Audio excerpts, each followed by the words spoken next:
ਸਤਨਾਮ ਵਾਹਿਗੁਰੂ ਸਾਹਿਬ ਜੀ। ਦਿਨ ਰਾਤੀ ਆਰਾਧੋ ਪਿਆਰੇ, ਨਿਮਖ ਨਾ ਕੀਜੈ ਢੀਲਾ। ਸੰਤ ਸੇਵਾ ਕਰ ਭਾਵਨੀ ਲਾਈਐ, ਤਿਆਗ ਮਾਨ ਹਾਠੀਲਾ। ਮੋਹਨ ਪ੍ਰਾਨ ਮਾਨ ਰਾਗੀਲਾ, ਬਾਸ ਰਹਿਓ ਹੀਅਰੈ ਕੈ ਸੰਗੇ। ਪੇਖ ਮੋਹਿਓ ਮਨ ਲੀਲਾ, ਜਿਸ ਸਿਮਰਤ ਮਨ ਹੋਤ ਅਨੰਦਾ।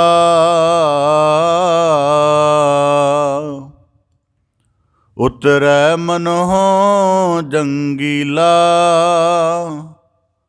ਮਿਲਬੇ ਕੀ ਮਹਿਮਾ। ਬਰਨ ਨਾ ਸਕੋ ਨਾਨਕ ਪਰੈ ਪਰੀਲਾ। ਭਾਈ ਰੇ ਰਾਮ ਕਹੋ ਚਿਤ ਲਾਏ, ਹਰ ਜਸ ਵਖਰ ਲੈ ਚਲੋ। ਸਹੋ ਦੇਖੈ ਪਤਿ ਆਏ, ਰਾਮ ਨਾਮ ਗੁਣ ਗਾਏ ਲੈ ਮੀਤਾ। ਹਰ ਸਿਮਰਤ ਤੇਰੀ ਲਾਜ ਰਹੈ, ਹਰ ਸਿਮਰਤ ਜਮ ਕਛ ਨਾ ਕਹੈ। ਹਰ ਜਸ ਰੇ ਮਨਾ ਗਾਏ ਲੈ, ਜੋ ਸੰਗੀ ਹੈ ਤੇਰੋ। ਅਵਸਰ ਬੀਤਿਓ ਜਾਤ ਹੈ,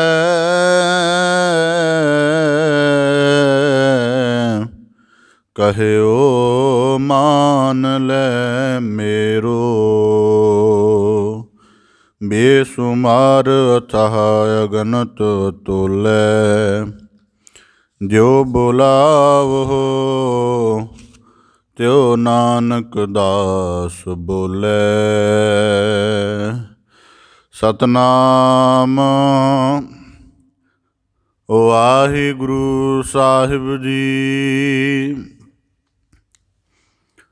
ਕਬੀਰ ਦੁਨੀਆ ਕੇ ਦੋਖੇ ਮੂਆ, ਚਾਲਤ ਕੁਲ ਕੀ ਕਾਨ। ਤਬ ਕੁਲ ਕਿਸ ਕਾ ਲਾਜਸੀ, ਜਬ ਲੈ ਧਰਹਿ ਮਸਾਨ। ਕਬੀਰ ਡੂਬੇ ਗੋਰੇ ਬਾਪੁਰੇ, ਬਹੁ ਲੋਗਨ ਕੀ ਕਾਨ। ਪਾਰੋਸੀ ਕੇ ਜੋ ਹੁਆ,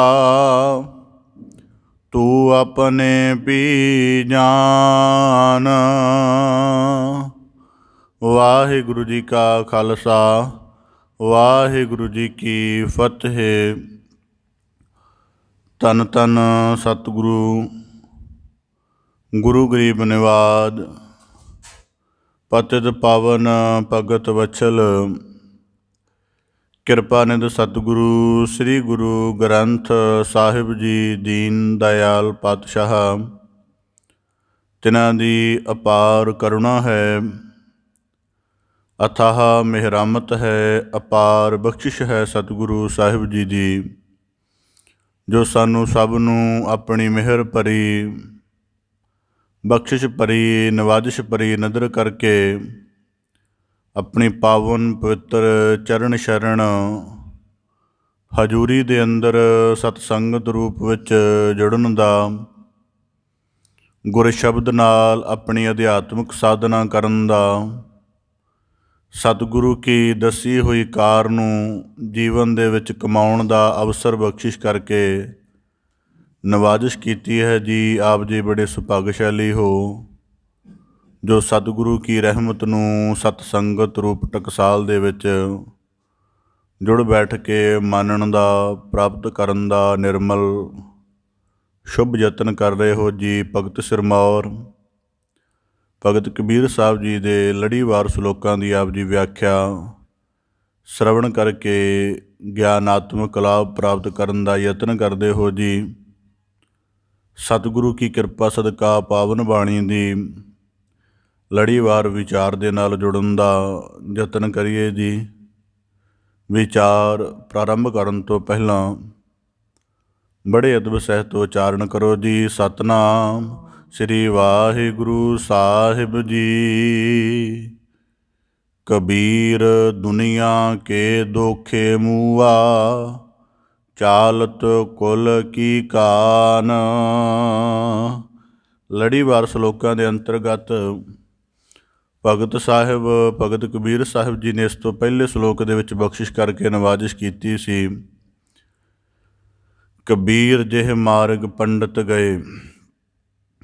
ਧਰਮ ਦੇ ਜਾਣਕਾਰ ਲੋਕਾਂ ਨੇ ਧਰਮ ਦੀ ਮਰਯਾਦਾ ਸਾਧਨਾ ਦੇ ਬਾਰੇ, ਜਿਨ੍ਹਾਂ ਦਾ ਇੱਕ ਆਪਣਾ ਨਿਸ਼ਚਿਤ ਦਾਅਵਾ ਸੀ ਕਿ ਅਸੀਂ ਧਰਮ ਦੇ ਸੱਚ ਸਰੂਪ ਨੂੰ ਜਾਣਦੇ ਹਾਂ, ਭਗਤ ਕਬੀਰ ਸਾਹਿਬ ਜੀ ਕਹਿੰਦੇ ਉਹਨਾਂ ਲੋਕਾਂ ਨੇ ਜੋ ਭਰਮ ਗ੍ਰਸਤ, ਭੁਲੇਖਿਆਂ ਗ੍ਰਸਤ ਮਾਰਗ ਅਖਤਿਆਰ ਕੀਤਾ, ਪਾਛੈ ਪਰੀ ਬਹੀਰ, ਬੜੇ ਲੋਕ ਆਪਣੀ ਜਿਗਿਆਸਾ ਤੋਂ ਵਿਹੂਣ, ਆਪਣੇ ਜੀਵਨ ਦੇ ਗਿਆਨ ਭਰੇ ਪ੍ਰਸ਼ਨ ਤੋਂ ਅਣਜਾਣ ਹੋ ਕੇ ਉਹਨਾਂ ਦੇ ਦੱਸੇ ਮਾਰਗ 'ਤੇ ਚੱਲ ਪੈਂਦੇ ਹਨ।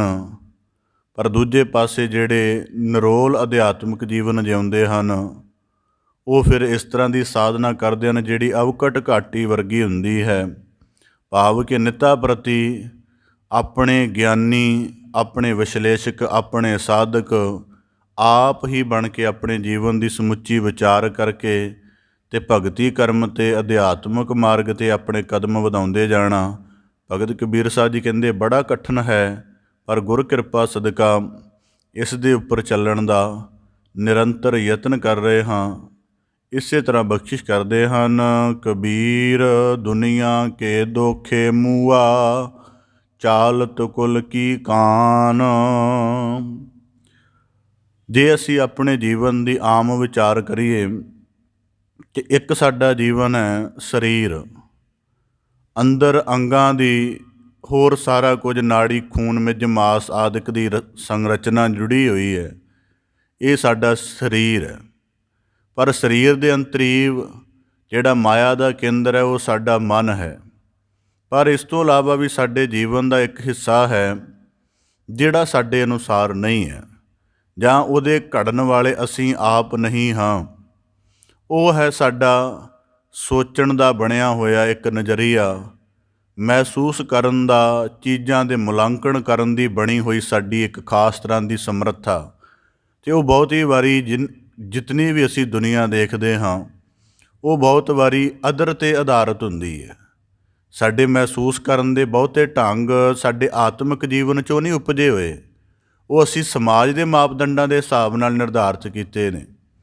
ਇੰਝ ਹੀ ਸਾਡੇ ਜਿਹੜੇ ਜੀਵਨ ਦੀ ਬੁੱਧੀ ਦੇ ਜਿੰਨੇ ਨਜ਼ਰੀਏ ਅਸੀਂ ਜਿਨ੍ਹਾਂ ਦੇ ਨਾਲ ਜਗਤ ਵਿੱਚ ਵਿਚਰਦੇ ਹਾਂ, ਉਹ ਵੀ ਕੋਈ ਅਸੀਂ ਗੁਰੂ ਸ਼ਬਦ ਦੀ ਕਮਾਈ ਕਰਕੇ, ਆਪਣੇ ਦਵੈਤ ਤੋਂ ਮੁਕਤ ਹੋ ਕੇ, ਆਪਣੇ ਮਨ ਦੇ ਆਪ ਹੁਦਰੇਪਣ ਨੂੰ ਖਤਮ ਕਰਕੇ ਨਹੀਂ ਬਣਾਏ ਹੋਏ। ਜਿਹੜੇ ਨਜ਼ਰੀਏ ਨੇ ਉਹਦੇ ਵਿੱਚ ਵੀ ਸਾਡੇ ਮਨ ਦਾ ਦਖਲ ਹਾਜ਼ਰ ਹੈ। ਇਸ ਕਰਕੇ ਭਗਤ ਕਬੀਰ ਸਾਹਿਬ ਜੀ ਅੱਜ ਦੇ ਸ਼ਲੋਕ ਵਿੱਚ ਬਖਸ਼ਿਸ਼ ਕਰਦੇ ਹਨ ਕਿ ਜਿਹੜੇ ਮਨੁੱਖ ਦਾ ਮਨ, ਉਹਦੀ ਬੁੱਧ, ਉਹਦੇ ਅਹਿਸਾਸ ਦੁਨੀਆ ਤੋਂ ਬਹੁਤ ਜ਼ਿਆਦਾ ਪ੍ਰਭਾਵਿਤ ਨੇ, ਤਾਂ ਭਗਤ ਕਬੀਰ ਸਾਹਿਬ ਜੀ ਉਹਨਾਂ ਬੰਦਿਆਂ ਦੀ ਸਮੱਸਿਆ ਦੇ ਉੱਪਰ ਅੱਜ ਸਾਨੂੰ ਉਪਦੇਸ਼ ਬਖਸ਼ਿਸ਼ ਕਰ ਰਹੇ ਹਨ। ਅਸੀਂ ਜੀਵਨ ਜਿਉਂਦੇ ਆਰੰਭ ਦਾ ਗੱਲ ਸਰਲ ਰੱਖਦੇ ਹਾਂ ਕਿ ਅਸੀਂ ਜੀਵਨ ਦੇ ਵਿੱਚ ਉੱਠਣਾ ਹੈ, ਬੈਠਣਾ ਹੈ, ਚੱਲਣਾ ਹੈ, ਜੋ ਵੀ ਸਮੁੱਚੀਆਂ ਕਿਰਿਆਵਾਂ ਨੇ ਸਾਡੇ ਇੱਕ ਦਿਨ ਦੀਆਂ, ਕਦੇ ਬੜੀ ਦੀਰਘਤਾ ਦੇ ਨਾਲ ਵਾਚਣਾ ਕਿ ਸਾਰਾ ਕੁਝ ਅਸੀਂ ਜਿਹੜਾ ਆਪਣਾ ਅਸਲ ਜੀਵਨ ਆਤਮ ਜੀਵਨ ਹੈ, ਜਿਹਦੇ ਵਿੱਚ ਸੰਸਾਰ ਦਾ ਕੋਈ ਦਖਲ ਨਹੀਂ, ਕੀ ਅਸੀਂ ਉਹਦੇ ਅਨੁਸਾਰ ਇੱਕ ਦਿਨ ਵੀ ਚੱਲਦੇ ਹਾਂ ਜਾਂ ਨਹੀਂ। ਅਸੀਂ ਤਾਂ ਆਪਣੇ ਵਸਤਰ ਪਹਿਨਣ ਤੋਂ ਲੈ ਕੇ ਤੇ ਜੀਵਨ ਦੀ ਹਰ ਉੱਚ ਕਿਰਿਆ ਸੰਸਾਰ ਦੇ ਮਾਪਦੰਡਾਂ ਦੇ ਹਿਸਾਬ ਨਾਲ ਚੱਲਦੇ ਹਾਂ। ਇਸ ਕਰਕੇ ਦੁਨੀਆ ਦਾ ਸਾਡੇ ਅੰਦਰ ਬਹੁਤ ਵੱਡਾ ਦਖਲ ਹੈ। ਇਸ ਕਰਕੇ ਭਗਤ ਕਬੀਰ ਸਾਹਿਬ ਜੀ ਕਹਿੰਦੇ ਇਹੀ ਸਮੱਸਿਆ ਜਿਹੜੀ ਹੈ ਇਹ ਮਨੁੱਖ ਨੂੰ ਹਰੇਕ ਪੱਖ ਦੇ ਵਿੱਚ ਜਿਹੜਾ ਹੈ ਮਤਲਬ ਡਿਫੀਟ ਕਰਦੀ ਹੈ, ਉਹਦੇ ਸੱਚ ਨੂੰ ਕਦੀ ਨਹੀਂ ਪੂਰਾ ਹੋਣ ਦਿੰਦੀ। ਇਸ ਕਰਕੇ ਭਗਤ ਕਬੀਰ ਸਾਹਿਬ ਜੀ ਕਹਿੰਦੇ ਦੁਨੀਆ ਕੇ ਦੋਖੇ ਮੂਆ, ਜਗਤ ਦੇ ਵਿੱਚ ਆਇਆ ਤੇ ਜਗਤ ਦੀਆਂ ਜਿਹੜੀਆਂ ਗਰਜਾਂ ਨੇ, ਜਿਹੜੇ ਜਗਤ ਨੇ ਜੀਵਨ ਦੇ ਉੱਚੇ ਮਾਪਦੰਡ ਸੰਸਾਰ ਨੇ ਬਣਾਏ ਨੇ, ਦੁਨੀਆ ਨੇ ਜਿਹੜੇ ਪੈਮਾਨੇ ਨਿਸ਼ਚਿਤ ਕੀਤੇ ਨੇ ਚੰਗੇ ਜੀਵਨ ਦੇ, ਉਹਨਾਂ ਨੂੰ ਜ਼ਿਆਦਾ ਵੱਡਾ ਪਛਾਣ ਕੇ ਤੇ ਉਹਨਾਂ ਨੂੰ ਜ਼ਿਆਦਾ ਮਹੱਤਵਪੂਰਨ ਸਮਝ ਕੇ ਕਹਿੰਦੇ ਬੰਦਾ ਜੀਵਨ ਜਿਉਂ ਰਿਹਾ ਹੈ। ਤੇ ਚਾਲਤ ਕੁਲ ਕੀ ਕਾਨ, ਇੱਕ ਤਾਂ ਇਹ ਹੋ ਗਿਆ, ਦੂਜਾ ਆਪਣੇ ਕੁਲ ਦੀ ਮਰਿਆਦਾ ਕਿ ਅਸੀਂ ਬੜੇ ਉੱਚ ਵਰਗ ਦੇ ਹਾਂ, ਬੜਾ ਅਲੀਟ ਵਰਗ ਹੈ ਸਾਡਾ, ਬੜੇ ਰੌਸ਼ਨ ਬੁੱਧ ਵਰਗ ਹੈ ਸਾਡਾ, ਸਾਨੂੰ ਅਧਿਆਤਮ ਕਰਮ ਦੀ ਕੋਈ ਲੋੜ ਨਹੀਂ। ਭਗਤ ਕਬੀਰ ਸਾਹਿਬ ਜੀ ਕਹਿੰਦੇ ਇਹਨਾਂ ਦੋ ਕਾਰਨਾਂ ਕਰਕੇ ਜਿਹੜਾ ਮਨੁੱਖ ਹੈ ਉਹ ਜਗਤ ਵੱਲੋਂ ਠੱਗਿਆ ਜਾਂਦਾ ਹੈ। ਗੁਰਬਾਣੀ 'ਚ ਅਸੀਂ ਵਾਕ ਪੜ੍ਹਦੇ ਹਾਂ ਕਿ ਭਗਤ ਤੇ ਸੰਸਾਰੀ ਦੀ ਦੂਰੀ ਕਿਉਂ ਹੁੰਦੀ ਹੈ। ਭਗਤ ਨੇ ਜਿਸ ਜੀਵਨ ਆਪਣੇ ਆਤਮ ਦੇ ਨਾਲ ਜੁੜ ਕੇ ਜਿਸ ਜੀਵਨ ਦਾ ਅਨੁਭਵ ਮਾਣਿਆ ਹੈ, ਉਸ ਅਨੁਭਵ ਨੂੰ, ਉਸ ਜੀਵਨ ਨੂੰ ਜਦੋਂ ਸੰਸਾਰ ਵਾਲੇ ਵਿਵਹਾਰ ਦੇ ਵਿੱਚ ਲਿਆਉਂਦਾ ਹੈ ਤੇ ਸੰਸਾਰ ਦੇ ਮਾਪਦੰਡ ਸੈੱਟ ਨਹੀਂ ਬੈਠਦੇ। ਸੰਸਾਰ ਦਾ ਇੱਕ ਆਪਣਾ ਸੁਭਾਅ ਹੈ। ਜਿਵੇਂ ਸਤਿਗੁਰੂ ਗੁਰੂ ਨਾਨਕ ਸਾਹਿਬ ਮਹਾਰਾਜ, ਉਹਨਾਂ ਦੇ ਜੀਵਨ ਵਿੱਚ ਆਰੰਭ ਤੋਂ ਹੀ ਪਰਉਪਕਾਰਤਾ ਦਾ ਇੱਕ ਵੱਡਾ ਦਰਿਆ ਵਹਿੰਦਾ ਹੈ। ਦਇਆ ਉਹਨਾਂ ਦੇ ਅੰਦਰ ਰੋਮ ਰੋਮ ਤੋਂ ਝਰਦੀ ਹੈ। ਹੁਣ ਉਸ ਕਰਮ ਨੂੰ ਇੱਕ ਭਗਤ ਨੇ ਪੂਰਾ ਕਰਨਾ ਹੈ ਤੇ ਜਿਸ ਗ੍ਰਹਿ ਦੇ ਵਿੱਚ ਰਹਿ ਕੇ ਉਹ ਪੂਰਾ ਕਰ ਰਿਹਾ ਹੈ ਉਹਦੇ ਨਾਲ ਇੱਕ ਸੁਰਤਾ ਨਹੀਂ ਬਣ ਰਹੀ ਤੇ ਉਹਦੇ ਦਇਆ ਦੇ, ਉਹਨਾਂ ਦੇ ਪਰਉਪਕਾਰਤਾ ਦੇ ਤੇ ਉਹਨਾਂ ਦੇ ਜਿਹੜੇ ਰੱਬੀ ਰੰਗ ਦੀ ਮਸਤੀ ਵਾਲੇ ਕਰਮ ਨੇ, ਪਰਿਵਾਰ ਦੀ ਉਹਦੇ ਤੋਂ ਵਰਜਣਾ ਪੈਦਾ ਹੋ ਜਾਂਦੀ ਹੈ। ਤੇ ਇਸ ਕਰਕੇ ਭਗਤ ਸੰਸਾਰੀ ਦਾ ਜੋੜ ਨਹੀਂ ਬਣਦਾ। ਪਰ ਬਹੁਤ ਜ਼ਿਆਦਾ ਜਿਹੜੀ ਦੁਨੀਆ ਦਾ ਅਧਿਕਤਰ ਹਿੱਸਾ ਹੈ ਉਹ ਸੰਸਾਰ ਦੇ ਪ੍ਰਭਾਵ ਨੂੰ ਕਬੂਲ ਲੈਂਦਾ ਹੈ, ਆਪਣੇ ਆਤਮਿਕ ਜੀਵਨ ਦੀ ਆਵਾਜ਼ ਨੂੰ ਜਾਂ ਜਿਹੜਾ ਗੁਰ ਸ਼ਬਦ ਵਿੱਚ ਢਲ ਕੇ ਜੀਵਨ ਕਮਾਉਣਾ ਹੈ ਉਹਦੀ ਤੋਰ ਨੂੰ ਛੱਡ ਦਿੰਦਾ। ਇਸ ਕਰਕੇ ਦੁਨੀਆ ਦੇ ਵਿੱਚ ਸੰਸਾਰੀ ਤਾਂ ਪੈਦਾ ਹੋ ਰਹੇ ਨੇ। ਦੁਨੀਆਦਾਰੀਆਂ ਦੀ ਮਜਲਿਸ ਲੱਗੀ ਹੋਏਗੀ ਕਿਸੇ ਵਿਆਹ ਦੇ ਵਿੱਚ, ਕਿਸੇ ਵੀ ਤੁਹਾਨੂੰ ਬਹੁਤ ਵੱਡੀ ਗਿਣਤੀ ਮਿਲੇਗੀ। ਜਿੱਥੇ ਸੱਤ ਦੀ ਵਿਚਾਰ ਹੋ ਕੇ ਬੰਦੇ ਨੇ ਆਪਣੇ ਅਸਲ ਨੂੰ ਬੁੱਝਣਾ ਹੈ, ਗੁਰਦੁਆਰ, ਉੱਥੇ ਤੁਹਾਨੂੰ ਬਹੁਤ ਘੱਟ ਮਿਲਣਗੇ। ਇਸ ਕਰਕੇ ਇਹ ਸੰਸਾਰ ਦਾ ਦਖਲ ਸਾਡੇ ਅੰਦਰ ਚੱਲਦਾ ਹੈ। ਤੇ ਪੱਛਮ ਦਾ ਇੱਕ ਮਨੋਵਿਸ਼ਲੇਸ਼ਕ ਹੋਇਆ ਕਾਰਲ ਜੁੰਗ, ਉਹਨੇ ਬੜੀ ਕਮਾਲ ਦੀ ਗੱਲ ਕਹੀ ਹੈ। ਕਹਿੰਦਾ ਮਨੁੱਖ ਜਿਹੜੀਆਂ ਪ੍ਰਤੱਖ ਉਹਨੂੰ ਗੁਲਾਮੀ ਦਿਖਦੀ ਹੈ ਉਹਦੇ ਤੋਂ ਬੜੀ ਜਲਦੀ ਛੁੱਟਣ ਦਾ ਯਤਨ ਕਰਦਾ ਕਿ ਮੇਰੇ ਉੱਪਰ ਕੋਈ ਅੰਕੁਸ਼ ਲਗਾਵੇ ਨਾ, ਮੈਂ ਸਭ ਤਰ੍ਹਾਂ ਨਾਲ ਆਜ਼ਾਦ ਹੋਵਾਂ। ਪਰ ਕਹਿੰਦਾ ਜਿਹੜਾ ਅੱਜ ਦੀ ਸਾਇੰਸ, ਅੱਜ ਦੇ ਜਿਹੜੇ ਸੋਸ਼ਲ ਸਟਰਕਚਰ ਨੇ ਤੁਹਾਡੇ ਮਾਈਂਡ ਨੂੰ ਕੈਪਚਰ ਕੀਤਾ ਹੋਇਆ ਹੈ ਕਿ ਤੁਸੀਂ ਉਹਦੇ ਤੋਂ ਬਾਹਰ ਹੋ ਕੇ ਸੋਚਦੇ ਹੀ ਨਹੀਂ। ਅਤੇ ਉਹਨੇ ਕਿਹਾ ਸਭ ਤੋਂ ਵੱਡੀ ਸਮੱਸਿਆ ਹੈ ਕਿ ਬੰਦੇ ਕੋਲੋਂ ਜਿਹੜਾ ਟੈਕਨੋਲੋਜੀ ਦਾ ਯੰਤਰ ਉਹਦੇ ਹੱਥ 'ਚ ਹੈ, ਉਹਦੀ ਕ੍ਰੀਏਟੀਵਿਟੀ, ਉਹਦੇ ਇਮੋਸ਼ਨ ਦੀ ਹਾਇਰਨੈਸ, ਉਹਦੇ ਚੀਜ਼ਾਂ ਨੂੰ ਰਿਲਾਈਜ਼ ਕਰਨ ਦੇ ਜਿਹੜੇ ਇੰਟੈਂਸ ਨਜ਼ਰੀਏ ਨੇ, ਕਹਿੰਦਾ ਉਹ ਇੱਕ ਯੰਤਰ ਤੁਹਾਡੇ ਸਾਰੇ ਸੀਮਿਤ ਕਰਦਾ ਜਾ ਰਿਹਾ ਹੈ। ਉਂਝ ਮੰਗਤੇ ਦੇ ਦਰਦ ਨੂੰ ਸਾਹਮਣੇ ਦੇਖ ਕੇ ਤੁਹਾਡੀ ਜਿਹੜੀ ਇਮੋਸ਼ਨ ਦੀ ਹਾਇਰਨੈਸ ਤਾਂ ਜਾਣੀ ਹੈ, ਇੱਕ ਤੁਹਾਡੇ ਸਾਹਮਣੇ ਫੋਟੋ ਆ ਜਾਂਦੀ ਹੈ, ਤੁਸੀਂ ਉੱਤੇ ਹਲਕਾ ਜਿਹਾ ਰਿਐਕਟ ਕਰ ਦਿੰਦੇ ਹੋ। ਇਸ ਕਰਕੇ ਕਹਿੰਦਾ ਇਹ ਤੁਹਾਡਾ ਜਿਹੜਾ ਅਜੋਕੀ ਸਾਇੰਸ ਨੇ, ਸੋਸ਼ਲ ਸਟਰਕਚਰ ਨੇ, ਸਾਰਾ ਤੁਹਾਡਾ ਮਾਈਂਡ ਕੈਪਚਰ ਕੀਤਾ ਹੋਇਆ, ਤੁਹਾਡੇ ਇਮੋਸ਼ਨ ਵੀ ਕੈਪਚਰ ਕੀਤੇ ਹੋਏ ਨੇ।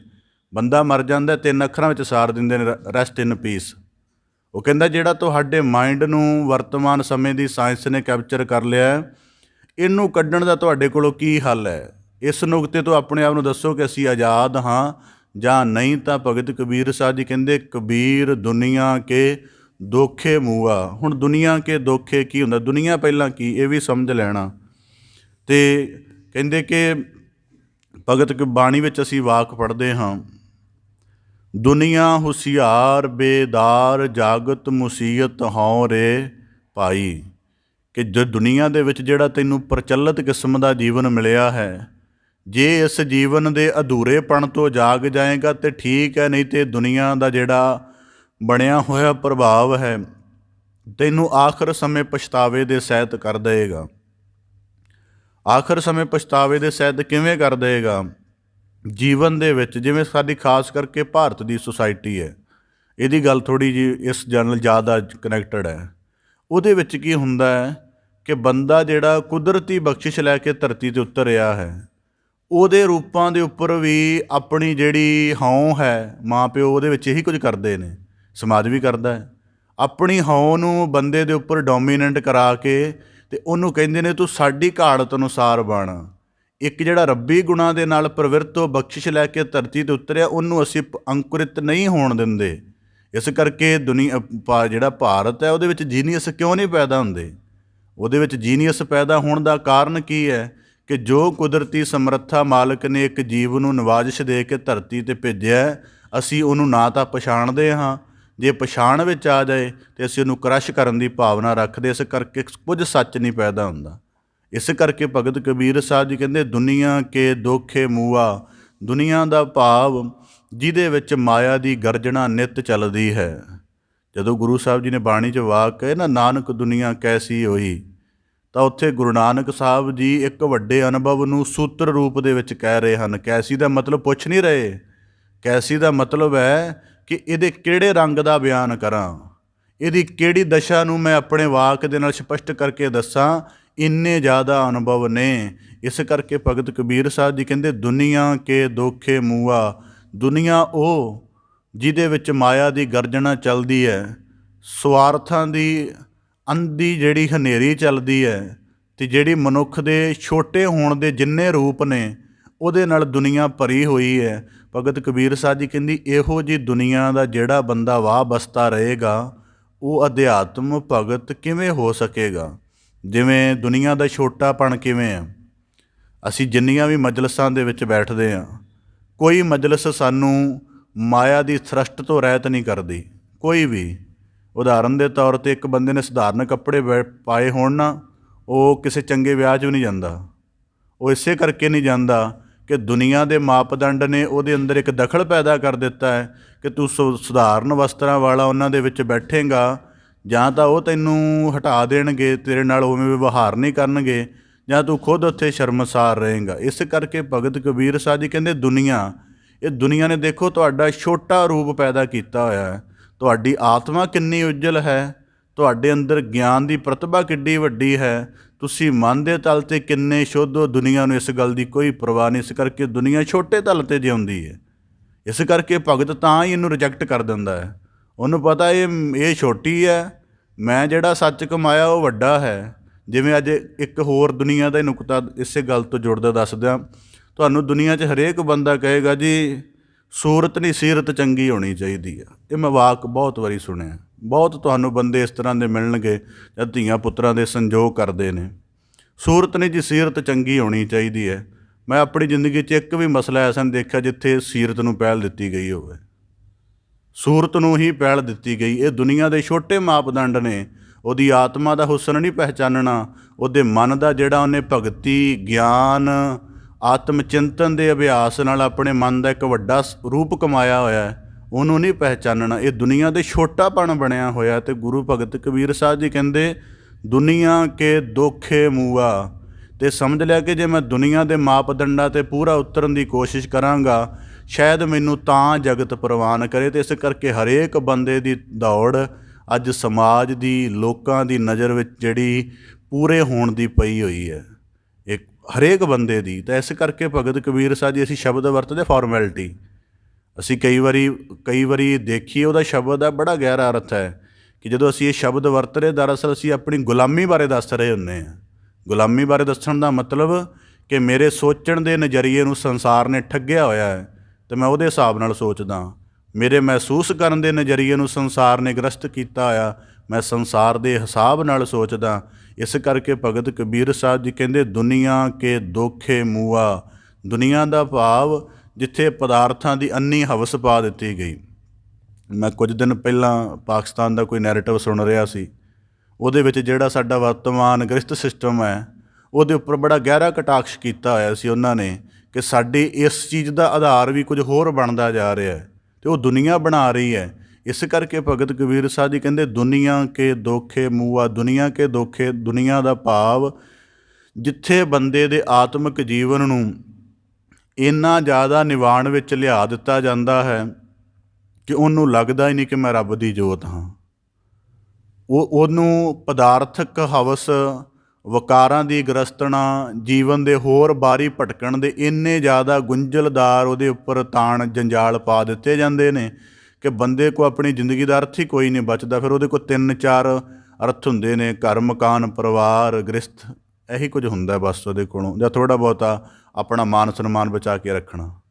ਉਹਦੇ ਕੋਲੋਂ ਜੀਵਨ ਦਾ ਜੋ ਕੁਝ ਵੱਡਾ ਹੁੰਦਾ ਹੈ ਉਹ ਸੰਸਾਰ ਖੋਹ ਲੈਂਦਾ ਹੈ। ਇਸ ਕਰਕੇ ਜਦੋਂ ਅਸੀਂ ਆਨੰਦ ਸਾਹਿਬ ਦੀ ਬਾਣੀ ਪੜ੍ਹਦੇ ਹਾਂ, ਉਹ ਜੇ ਤਾਂ ਅਸੀਂ ਬਾਣੀ ਜਾਗੀ ਸੁਰਤ ਨਾਲ ਪੜ੍ਹੀਏ ਤਾਂ ਫਿਰ ਸਾਨੂੰ ਪਤਾ ਲੱਗੇਗਾ ਕਿ ਗੁਰੂ ਸਾਹਿਬ ਕਿੱਡੀ ਵੱਡੀ ਗੱਲ ਕਹਿ ਰਹੇ ਨੇ।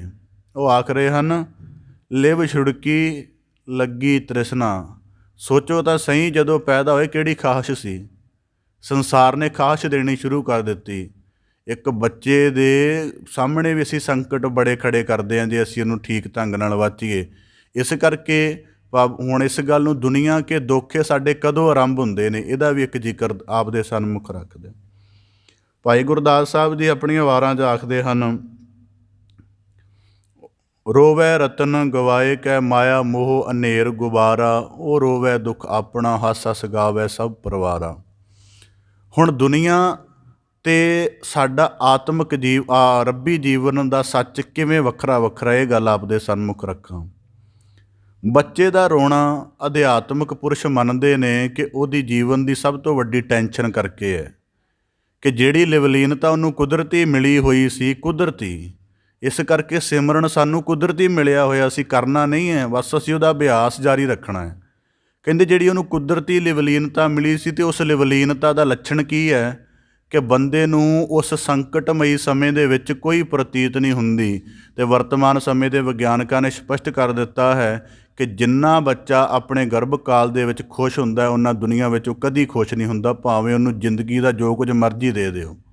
ਇਸ ਗੱਲ 'ਤੇ ਮਨੋਵਿਸ਼ਲੇਸ਼ਕ ਪਹੁੰਚ ਚੁੱਕੇ ਨੇ ਕਿ ਜਿਹੜੀ ਉਹ ਸਾਰੀ ਜ਼ਿੰਦਗੀ ਆਨੰਦ ਦੀ ਭਾਲ ਕਰਦਾ ਰਹਿੰਦਾ ਹੈ, ਉਹ ਇਸੇ ਕਰਕੇ ਹੈ ਕਿ ਉਹਨੂੰ ਆਰੰਭ ਦੇ ਵਿੱਚ ਉਹਦੀ ਬਾਡੀ, ਉਹਦੀ ਸੁਰਤ ਨੇ ਸਾਰਾ ਕੁਝ ਉਹਨੂੰ ਦਿੱਤਾ ਹੋਇਆ ਹੈ, ਅਤੇ ਜਗਤ ਵਿੱਚ ਆ ਕੇ ਉਹ ਸਾਰਾ ਕੁਝ ਉਹਦੇ ਕੋਲ ਗਵਾਚ ਜਾਂਦਾ ਹੈ। ਇਸ ਕਰਕੇ ਫਿਰ ਉਹ ਬੜਿਆਂ ਰੂਪਾਂ ਦੇ ਮਗਰ ਜਾਂਦਾ, ਵਕਾਰਾਂ ਮਗਰ ਜਾਂਦਾ, ਮਾਇਆ ਮਗਰ ਜਾਂਦਾ, ਪ੍ਰਸਿੱਧੀਆਂ ਮਗਰ ਜਾਂਦਾ ਕਿ ਮੈਨੂੰ ਆਪਣਾ ਉਹ ਆਨੰਦ ਪ੍ਰਾਪਤ ਹੋ ਜਾਏ। ਇਸ ਕਰਕੇ ਸਾਨੂੰ ਕੁਦਰਤੀ ਮਾਲਕ ਨੇ ਲਿਵਲੀਨਤਾ ਦਿੱਤੀ ਹੋਈ ਹੈ। ਉਹ ਲਿਵਲੀਨਤਾ ਜਦੋਂ ਛੁੱਟਦੀ ਹੈ, ਕਿਉਂਕਿ ਹੁਣ ਬਾਡੀ ਦੇ ਰੈਲਮ ਤੋਂ ਮਾਲਕ ਨੇ ਵੱਖਰਾ ਕਰਨਾ ਹੈ। 2 ਬਾਡੀਆਂ ਦੇ ਵਿੱਚ ਇੱਕ ਬਾਡੀ ਦੀ ਕ੍ਰੀਏਸ਼ਨ ਵੱਖਰੀ ਕਰਨੀ ਹੈ, ਅਤੇ ਉਹ ਸਿੱਧੀ ਸੰਸਾਰ ਦੇ ਸੰਪਰਕ ਵਿੱਚ ਆਉਣੀ ਹੈ। ਜਦੋਂ ਇਹ ਹੁਣ ਬੰਦੇ ਦੇ ਅੰਦਰ ਆਉਣ ਦੀ ਖਾਹਿਸ਼ ਵੀ ਹੈ, ਇਸ ਖਾਹਿਸ਼ ਦੀ ਪੂਰਤੀ ਦੇ ਵਿੱਚ ਆਪਣੇ ਜੀਵਨ ਦੀ ਸਭ ਤੋਂ ਵੱਡੀ ਟੈਨਸ਼ਨ ਬੰਦਾ ਸਹਾਰਦਾ ਹੈ, ਅਤੇ ਉਹਦਾ ਰੋਣ ਨਿਕਲਦਾ ਹੈ। ਰੋਣ ਦਰਦ ਕਰਕੇ ਨਹੀਂ ਹੁੰਦਾ। ਮੈਡੀਕਲ ਸਾਇੰਸ ਵੀ ਬਹੁਤ ਹੱਦ ਤੱਕ ਇਸ ਗੱਲ ਨੂੰ ਮੰਨਦੀ ਹੈ ਕਿ ਰੋਣ ਦਰਦ ਕਰਕੇ ਨਹੀਂ ਹੁੰਦਾ। ਬੰਦੇ ਦੀ ਬੱਚੇ ਦੀ ਜਿਹੜੀ ਸਾਰੀ ਇਨਰ ਐਕਸਪੀਰੀਅੰਸ ਬਣਿਆ ਹੁੰਦਾ ਉਸ ਸਮੇਂ ਦਾ, ਉਹਦੇ ਅੰਦਰ ਜਿਹੜਾ ਔਰਾ ਬਣਿਆ ਹੁੰਦਾ, ਉਹਦੀ ਦੇਹ ਨੂੰ ਨਵੀਂ ਵਾਈਬਰੇਟਿੰਗ ਮਿਲਦੀ ਹੈ, ਅਤੇ ਉਹਦੇ ਵਿੱਚ ਉਹਨੂੰ ਐਂ ਲੱਗਦਾ ਮੈਨੂੰ ਪੀੜ ਹੋ ਰਹੀ ਹੁੰਦੀ ਹੈ। ਇਸ ਕਰਕੇ ਤੁਸੀਂ ਦੇਖੋ, ਜਦੋਂ ਬੱਚਾ ਪੈਦਾ ਹੁੰਦਾ ਹੈ, ਉਹ ਕਿਸੇ ਨੂੰ ਨਹੀਂ ਪਕੜਾਇਆ ਜਾਂਦਾ, ਉਹਨੂੰ ਦਵਾ ਦਵਾ ਲਪੇਟ ਕੇ ਵੱਖਰਾ ਰੱਖਿਆ ਜਾਂਦਾ। ਇਸੇ ਕਰਕੇ ਭਗਤ ਕਬੀਰ ਸਾਹਿਬ ਜੀ ਕਹਿੰਦੇ ਇੱਥੇ ਦੁਨੀਆ ਦੇ ਦੋਖੇ ਆਰੰਭ ਹੋਇਆ ਕਿ ਜਨਮ ਹੋਇਆ, ਜਿਹੜਾ ਪਹਿਲਾ ਰੋਣ ਨਿਕਲਿਆ ਉਹ ਸਾਡੀ ਅਸਲ ਸਮੱਸਿਆ ਕਰਕੇ ਨਿਕਲਿਆ। ਹੁਣ ਇਸ ਪਹਿਲਾਂ ਰੋਇਆ ਆਪਣੇ ਅਧਿਆਤਮਿਕ, ਆਪਣੀ ਜੀਵਨ ਦੀ ਸਭ ਤੋਂ ਵੱਡੀ ਸਮੱਸਿਆ ਕਰਕੇ ਕਿ ਲਿਵ ਹੀ ਛੁੱਟ ਗਈ। ਹੁਣ ਰੋਣਾ ਪੈਦਾ ਹੋ ਗਿਆ ਪਦਾਰਥਾਂ ਕਰਕੇ, ਖਿਡੌਣਿਆਂ ਕਰਕੇ। ਉਹਦਾ ਰੋਣਾ ਮੁਕਾਇਆ, ਅੱਗੇ ਜਾ ਕੇ ਵਕਾਰਾਂ 'ਚ ਗ੍ਰਸਤ ਹੋ ਗਿਆ ਜਵਾਨੀ ਦੇ ਵਿੱਚ, ਉਹਦੇ ਕਰਕੇ ਰੋਇਆ। ਫਿਰ ਗ੍ਰਸਤ ਦੇ ਝਮੇਲੇ ਪੈ ਗਏ, ਉਹਨਾਂ ਵਿੱਚ ਟੈਨਸ਼ਨਾਂ ਕਰਕੇ ਰੋਇਆ। ਫਿਰ ਬੁਢਾਪੇ ਦੇ ਵਿੱਚ ਆ ਕੇ ਜਦੋਂ ਵਾਸਨਾ ਦੇ ਕੀਤੇ ਕਰਮ ਯਾਦ ਆਏ, ਫਿਰ ਰੋਇਆ, ਸਰੀਰ ਦਾ ਬਲ ਟੁੱਟ ਗਿਆ। ਇੰਨੇ ਜ਼ਿਆਦਾ ਜ਼ਿੰਦਗੀ ਦੇ ਵਿੱਚ ਰੋਣੇ ਵੱਧ ਗਏ ਕਿ ਜਿਹੜਾ ਅਸਲ ਰੋਣਾ ਸੀ, ਆਪਣੇ ਪਹਿਲੀ ਵਾਰ ਰੋਣਾ ਸੀ, ਉਹ ਮਨੁੱਖ ਨੂੰ ਯਾਦ ਹੀ ਨਾ ਰਿਹਾ। ਇਸ ਕਰਕੇ ਭਗਤ ਕਬੀਰ ਸਾਹਿਬ ਜੀ ਕਹਿੰਦੇ, ਕਬੀਰ ਦੁਨੀਆ ਕੇ ਦੋਖੇ ਮੂਆ। ਰੱਬ ਨੇ ਇਹਨੂੰ ਰੋਣ ਵੀ ਇੱਕ ਦਿੱਤਾ ਸੀ, ਇੱਕ ਆਪਣਾ ਰੋਣ ਵੀ ਦਿੱਤਾ। ਇਹ ਉਸ ਰੋਣ ਦੀ ਸਪਿਰਿਟ ਨੂੰ, ਉਸ ਰੋਣ ਦੇ ਗਿਆਨ ਨੂੰ ਸੰਭਾਲ ਨਹੀਂ ਸਕਿਆ, ਅਤੇ ਦੁਨਿਆਵੀ ਰੋਣਿਆਂ ਵਿੱਚ ਪੈ ਕੇ ਉਸ ਰੋਣ ਦਾ ਵੀ ਇੱਕ ਜਿਹੜਾ ਵੱਡਾ ਅਰਥ ਸੀ ਉਹਨੂੰ ਗਵਾ ਬੈਠਾ। ਇਸ ਕਰਕੇ ਭਗਤ ਕਬੀਰ ਸਾਹਿਬ ਜੀ ਕਹਿੰਦੇ, ਦੁਨੀਆ ਕੇ ਦੋਖੇ ਮੂਆ। ਇਸ ਕਰਕੇ ਦੁਨੀਆ ਦੇ ਦੋਖੇ ਕਿ ਜਗਤ ਇਵੇਂ ਹੀ ਪ੍ਰਵਾਨ ਕਰੇ। ਗੁਰਬਾਣੀ 'ਚ ਨਾ ਵਾਕ ਆਉਂਦੇ ਨੇ, ਹੱਥੋਂ ਹੱਥ ਨ ਜਾਈਐ ਵਣਜਾਰਿਆ ਮਿੱਤਰਾ ਮਾਤ ਕਹਿ ਸੁੱਤ ਮੇਰਾ। ਕਿ ਅਜੇ ਧਰਤੀ 'ਤੇ ਤੂੰ ਆਇਆ ਨਹੀਂ, ਅਜੇ ਤੈਨੂੰ ਆਪਣੀ ਹੋਂਦ ਹੀ ਨਹੀਂ ਪਤਾ, ਅਤੇ ਜਿਨ੍ਹਾਂ ਦੇ ਗ੍ਰਹਿ ਆਇਆ ਉਹਨਾਂ ਨੇ ਆਪਣੇ ਤੇਰੇ 'ਤੇ ਮੇਰਾ ਹੋਣ ਦਾ ਠੱਪਾ ਲਾ ਵੀ ਦਿੱਤਾ ਹੈ। ਇਹਦੇ ਤੋਂ ਵੱਡਾ ਸੰਕਟ ਤੇਰੀ ਜ਼ਿੰਦਗੀ ਦਾ ਕੀ ਹੋਏਗਾ ਕਿ ਤੈਨੂੰ ਦੁਨੀਆ ਗੁਲਾਮ ਕਰਕੇ ਪ੍ਰਵਾਨ ਕਰ ਰਹੀ ਹੈ। ਉਹਨੂੰ ਤੇਰਾ ਕਹਿ ਹੀ ਨਹੀਂ ਰਿਹਾ ਕਿ ਮਾਲਕ ਦੀ ਦਾਤ ਹੈ, ਉਹਨੂੰ ਮੇਰਾ ਕਹਿ ਕੇ ਕਹਿੰਦੇ ਉਹ ਮਾਤਾ ਵੀ ਜੇ ਖਿਡਾਉਂਦੀ ਹੈ ਅਤੇ ਉਹ ਵੀ ਕਹਿੰਦੀ ਹੈ ਮਾਤ ਕਹਿ ਸੁੱਤ ਮੇਰਾ। ਕਹਿੰਦੇ ਦੇਖ ਸਹੀ ਕਿ ਤੇਰੀ ਸਾਰੀ ਕ੍ਰੀਏਸ਼ਨ ਪ੍ਰਭੂ ਨੇ ਕੀਤੀ, ਤੇਰੀ ਸਾਰੀ ਸੰਭਾਲ ਉਹਨੇ ਕੀਤੀ, ਤੈਨੂੰ ਪ੍ਰਾਣਾਂ ਦਾ ਆਧਾਰ ਵੀ ਉਹੀ ਦੇਵੇਗਾ, ਤੇਰੇ ਰਿਜ਼ਕ ਦਾ ਆਧਾਰ ਵੀ ਉਹਨੇ ਸਿਰਜਿਆ ਹੈ। ਪਰ ਸੰਸਾਰ ਦਾ ਕਮਾਲ ਦੇਖ, ਇਹ ਤੈਨੂੰ ਮੇਰਾ ਕਹਿ ਕੇ ਪ੍ਰਵਾਨ ਕਰਦਾ ਹੈ। ਤਾਂ ਭਗਤ ਕਬੀਰ ਸਾਹਿਬ ਜੀ ਕਹਿੰਦੇ ਦੁਨੀਆ ਕੇ ਦੋਖੇ ਮੂਆ। ਹੁਣ ਭਗਤ ਕਬੀਰ ਸਾਹਿਬ ਜੀ ਨੇ ਆਪਣੀ ਬਾਣੀ 'ਚ ਵੀ ਇਸ ਤਰ੍ਹਾਂ ਦੇ ਸੰਕੇਤ ਕੀਤੇ ਹੋਏ ਨੇ ਕਿ ਮੈਨੂੰ ਅਧਿਆਤਮਿਕ ਜੀਵਨ ਦੀ ਸਮਝ ਆ ਗਈ। ਭਗਤ ਕਬੀਰ ਸਾਹਿਬ ਜੀ ਫਰਮਾਉਂਦੇ ਹਨ, ਕਹਿੰਦੇ ਹੁਣ ਮੈਨੂੰ ਪਤਾ ਲੱਗਿਆ ਕਿ ਅਧਿਆਤਮਿਕ ਜੀਵਨ ਵੱਡਾ ਹੁੰਦਾ ਹੈ। ਕਹਿੰਦੇ ਉਹਦੇ ਲਈ ਮੈਂ ਯਤਨ ਕਰ ਰਿਹਾ। ਹੁਣ ਜਦੋਂ ਯਤਨ ਕਰਦਾ ਤਾਂ ਕੰਮ ਤਾਂ ਇੱਕ ਹੀ ਹੋਏਗਾ। ਕਹਿੰਦੇ ਇਸ ਕਰਕੇ ਜਦੋਂ ਮੈਂ ਆਪਣੀ ਸੁਰਤ ਵੱਲ ਪੂਰਾ ਧਿਆਨ ਕਰਕੇ ਅਕਾਲ ਪੁਰਖ ਦੀ ਆਰਾਧਨਾ ਧਿਆਨ ਸਾਧਨਾ ਕਰਦਾ ਹਾਂ, ਉਦੋਂ ਜਿਹੜੀ ਇਹ ਖੱਡੀ ਦੀ ਕਾਰ ਕਰਦਾ ਇਹਦੇ ਵਿੱਚ ਨਾ ਮੁਸ਼ਕਿਲ ਰਹਿ ਜਾਂਦੀ ਹੈ, ਅਤੇ ਕਈ ਜਿਹੜੇ ਧਾਗੇ ਉਣਨੇ ਹੁੰਦੇ ਨੇ ਉਵੇਂ ਰਹਿ ਜਾਂਦੇ ਨੇ ਅਤੇ ਚੰਗੀ ਤਰ੍ਹਾਂ ਉਣਿਆ ਨਹੀਂ ਜਾਂਦਾ। ਤਾਂ ਕਹਿੰਦੇ ਜੇ ਉਣ ਕੇ ਪੂਰਾ ਕਰ ਲੈਂਦਾ ਹਾਂ, ਫਿਰ ਆਉਂਦਾ ਹੈ ਕਿ ਮੈਂ ਬੜੀ ਆਪਣੀ ਸ਼ੁੱਧ ਭਾਵਨਾ ਨਾਲ ਕਿਰਤ ਕੀਤੀ ਹੈ ਅਤੇ ਮੇਰਾ ਧਨ ਕਿਸੇ ਵੱਡੇ ਅਰਥ ਲੱਗੇ, ਅਤੇ ਕਹਿੰਦੇ ਸਾਧਾ ਸੰਤਾਂ ਦੀ ਸੇਵਾ ਕਰ ਦਿੰਦਾ ਹਾਂ। ਕਹਿੰਦੇ ਇਸ ਕਰਕੇ ਸਾਡੀ ਪਰਿਵਾਰਕ ਸਮੱਸਿਆ ਪੈਦਾ ਹੋ ਰਹੀ ਹੈ। ਸਾਤ ਸੂਤ ਇਨ ਮੁੰਡੀਏ ਖੋਈਏ ਇਹ ਮੁੰਡਿਆ ਕਿਉਂ ਨਾ ਮੋਇਓ। ਕਿ ਸਾਰਾ ਦਿਨ ਲਾ ਕੇ ਸੂਤ ਕੱਤਿਆ ਮਸਾਂ ਅੱਧਾ ਗਜ, ਅਤੇ ਇਹ ਉਹ ਵੀ ਉਹਨੂੰ ਵੇਚ ਕੇ ਸਾਰਾ ਧਨ ਸੰਤਾਂ ਦੀ ਜਾਂ ਲੋੜਵੰਦਾਂ ਦੀ ਸੇਵਾ ਵਿੱਚ ਲਗਾਇਆ। ਕਿ ਇਸ ਕਰਕੇ ਦੁਨੀਆ ਕੇ ਦੋਖੇ ਮੂਆ। ਜਦੋਂ ਤਾਂ ਦੁਨੀਆ ਦੋਸ਼ਪੂਰਨ ਹੀ ਸਾਨੂੰ ਬਣਾਉਂਦੀ। ਇਸ ਕਰਕੇ ਅੱਜ ਸਾਨੂੰ ਇਸ ਸ਼ਲੋਕ ਦੇ ਵਿੱਚੋਂ ਆਪਣਾ ਸੋਸ਼ਲ ਜਿਹੜਾ ਜੀਵਨ ਹੈ ਉਹਦੀ ਵੀ ਇੱਕ ਵਾਚਨਾ ਕਰ ਲੈਣੀ ਚਾਹੀਦੀ ਹੈ। ਬੰਦਾ ਮੈਂ ਕਈ ਦਫਾ ਕਈ ਬੰਦਿਆਂ ਨੂੰ ਸ਼ੀਸ਼ੇ ਸਾਹਮਣੇ ਤਿਆਰ ਹੁੰਦੇ ਦੇਖਿਆ, ਉਹ ਆਪਣੇ ਅੰਦਰ ਦੀ ਜਿਹੜੀ ਸੱਚ ਹੈ ਉਹਨੂੰ ਕਰਚ ਕਰਕੇ ਅਤੇ ਨਹੀਂ ਬਾਹਰ ਕਹਿੰਦੇ ਇਸ ਤਰ੍ਹਾਂ ਨਹੀਂ ਠੀਕ ਲੱਗਾਂਗਾ, ਇੰਜ ਦਾ ਪਹਿਨਾ ਮੈਨੂੰ। ਫਿਰ ਉੱਥੋਂ ਪਤਾ ਲੱਗਦਾ ਕਿ ਬੰਦੇ ਦਾ ਇਨਰ ਕਿੰਨਾ ਅੱਜ ਦੀ ਮਾਡਰਨ ਵਰਲਡ ਨੇ ਕੈਪਚਰ ਕੀਤਾ ਹੋਇਆ ਹੈ। ਇਸ ਕਰਕੇ ਜਿਹੜਾ ਸ਼ਹਿਰਾਂ ਵੱਲ ਪ੍ਰਵਾਸ ਵੱਧ ਰਿਹਾ ਇਹਦੇ ਵਿੱਚ ਵੀ ਇੱਕ ਹੋਰ ਕਾਰਨ ਹੈ, ਅਤੇ ਸ਼ਹਿਰਾਂ ਤੋਂ ਅੱਗੇ ਵਿਦੇਸ਼ ਵੱਲ ਵੱਧ ਰਿਹਾ ਇਹਦਾ ਵੀ ਇੱਕ ਖਾਸ ਕਾਰਨ ਹੈ ਕਿ ਬੰਦੇ ਨੂੰ ਮਾਡਰਨ ਵਰਲਡ ਕਹਿੰਦਾ ਹੈ ਕਿ ਤੂੰ ਇਹ ਵਾਲੇ ਜੀਵਨ ਚਾਹੇਂਗਾ ਅਤੇ ਫਿਰ ਤੂੰ ਠੀਕ ਹੈ, ਨਹੀਂ ਤਾਂ ਤੂੰ ਏਲੀਅਨ ਹੀ ਹੈ ਇੱਕ ਹਿਸਾਬ ਨਾਲ ਸਮਝ। ਇਸ ਕਰਕੇ ਇਹ ਸ਼ਲੋਕ ਅਸੀਂ ਅਧਿਆਤਮ ਦੇ ਵਿੱਚ ਚਰਚਾ ਕਰਦੇ, ਪਰ ਗੁਰੂ ਗ੍ਰੰਥ ਸਾਹਿਬ ਦੀ ਬਾਣੀ ਦਾ ਉਪਦੇਸ਼ ਤਾਂ ਵਰਲਡ ਵਾਈਡ ਹੈ। ਉਹ ਸਾਰੇ ਸੰਸਾਰ ਨੂੰ ਸੱਚ ਦੀ ਬਖਸ਼ਿਸ਼ ਕਰਨੀ ਹੈ। ਇਸ ਕਰਕੇ ਭਗਤ ਕਬੀਰ ਸਾਹਿਬ ਜੀ ਕਹਿੰਦੇ ਦੁਨੀਆ ਕੇ ਦੋਖੇ ਮੂਆ। ਦੁਨੀਆ ਤੈਨੂੰ ਦੋਸ਼ ਪੂਰਨ ਬਣਾਉਂਦੀ ਹੈ ਜਦੋਂ ਤੂੰ ਉਹਨੂੰ ਪ੍ਰਮੁੱਖ ਰੱਖ ਕੇ ਚੱਲਦਾ ਹੈ। ਜੇ ਦੁਨੀਆ ਨੂੰ ਪ੍ਰਮੁੱਖ ਰੱਖ ਕੇ ਚੱਲੇਗਾ, ਇਸ ਕਰਕੇ ਗੁਰਬਾਣੀ ਵਿੱਚ ਵਾਕ ਆਉਂਦਾ ਦੁਨੀਆ ਨਾ ਸਲਾਹੇ ਜੋ ਮਰ ਵੰਜਸੀ ਲੋਕਾਂ ਨਾ ਸਲਾਹੇ ਜੋ ਮਰ ਖਾਗ ਤੀਏ। ਦੁਨੀਆ ਨੂੰ ਰਜਾਉਣ ਵਾਲੇ ਪਾਸੇ ਨਾ ਪਏ, ਕਿਸੇ ਕੋਲ ਨਹੀਂ ਰੱਜੀ। ਇਹਦਾ ਸਰਲ ਜਿਹਾ ਵਰਤਾਰਾ ਤੁਹਾਨੂੰ ਦੱਸ ਦਿਆਂ। ਲੋਕ ਆਪਣੀ ਕਰੋੜਾਂ ਰੁਪਏ ਦੀ ਸੰਪੱਤੀ ਲਾ ਕੇ ਵਿਆਹ ਕਾਰਜ ਕਰਦੇ ਨੇ, ਤਾਂ ਵੀ ਦੋ ਲੋਕ ਕਹਿ ਹੀ ਦੇਣਗੇ ਮਜ਼ਾ ਨਹੀਂ ਆਇਆ। ਇੱਥੋਂ ਹੀ ਸਮਝ ਆ ਜਾਂਦੀ ਵੀ ਦੁਨੀਆ ਨੂੰ ਰਜਾਉਣ ਵਾਲੇ ਪਾਸੇ ਨਾ ਤੁਰੋ, ਇਹਨੂੰ ਨਹੀਂ ਰਜਾ ਸਕੋਗੇ ਕਿਉਂਕਿ ਇਹਦੇ ਬੇਸ ਹੀ ਗਲਤ ਬਣੇ ਹੋਏ ਨੇ। ਇਹਦਾ ਬੇਸ ਹੀ ਤ੍ਰਿਸ਼ਨਾ ਬਣਿਆ ਹੋਇਆ, ਇਹਦਾ ਬੇਸ ਹੀ ਇੱਕ ਮਾਇਆ ਦੀ ਅੰਨੀ ਭਟਕਣ ਬਣਿਆ ਹੋਇਆ। ਇਸ ਕਰਕੇ ਭਗਤ ਕਬੀਰ ਸਾਹਿਬ ਜੀ ਕਹਿੰਦੇ ਕਬੀਰ ਦੁਨੀਆ ਕੇ ਦੋਖੇ ਮੂਆ। ਹੁਣ ਦੁਨੀਆ ਕੇ ਦੋਖੇ ਸਾਡੇ ਨਾਲ ਜੁੜਦੇ ਕਿਵੇਂ ਨੇ? ਦੁਨੀਆ ਸਾਨੂੰ ਦੋਸ਼ਪੂਰਨ ਬਣਾਉਂਦੀ ਕਿਵੇਂ? ਇਹਦਾ ਕਾਰਨ ਕੀ ਹੈ?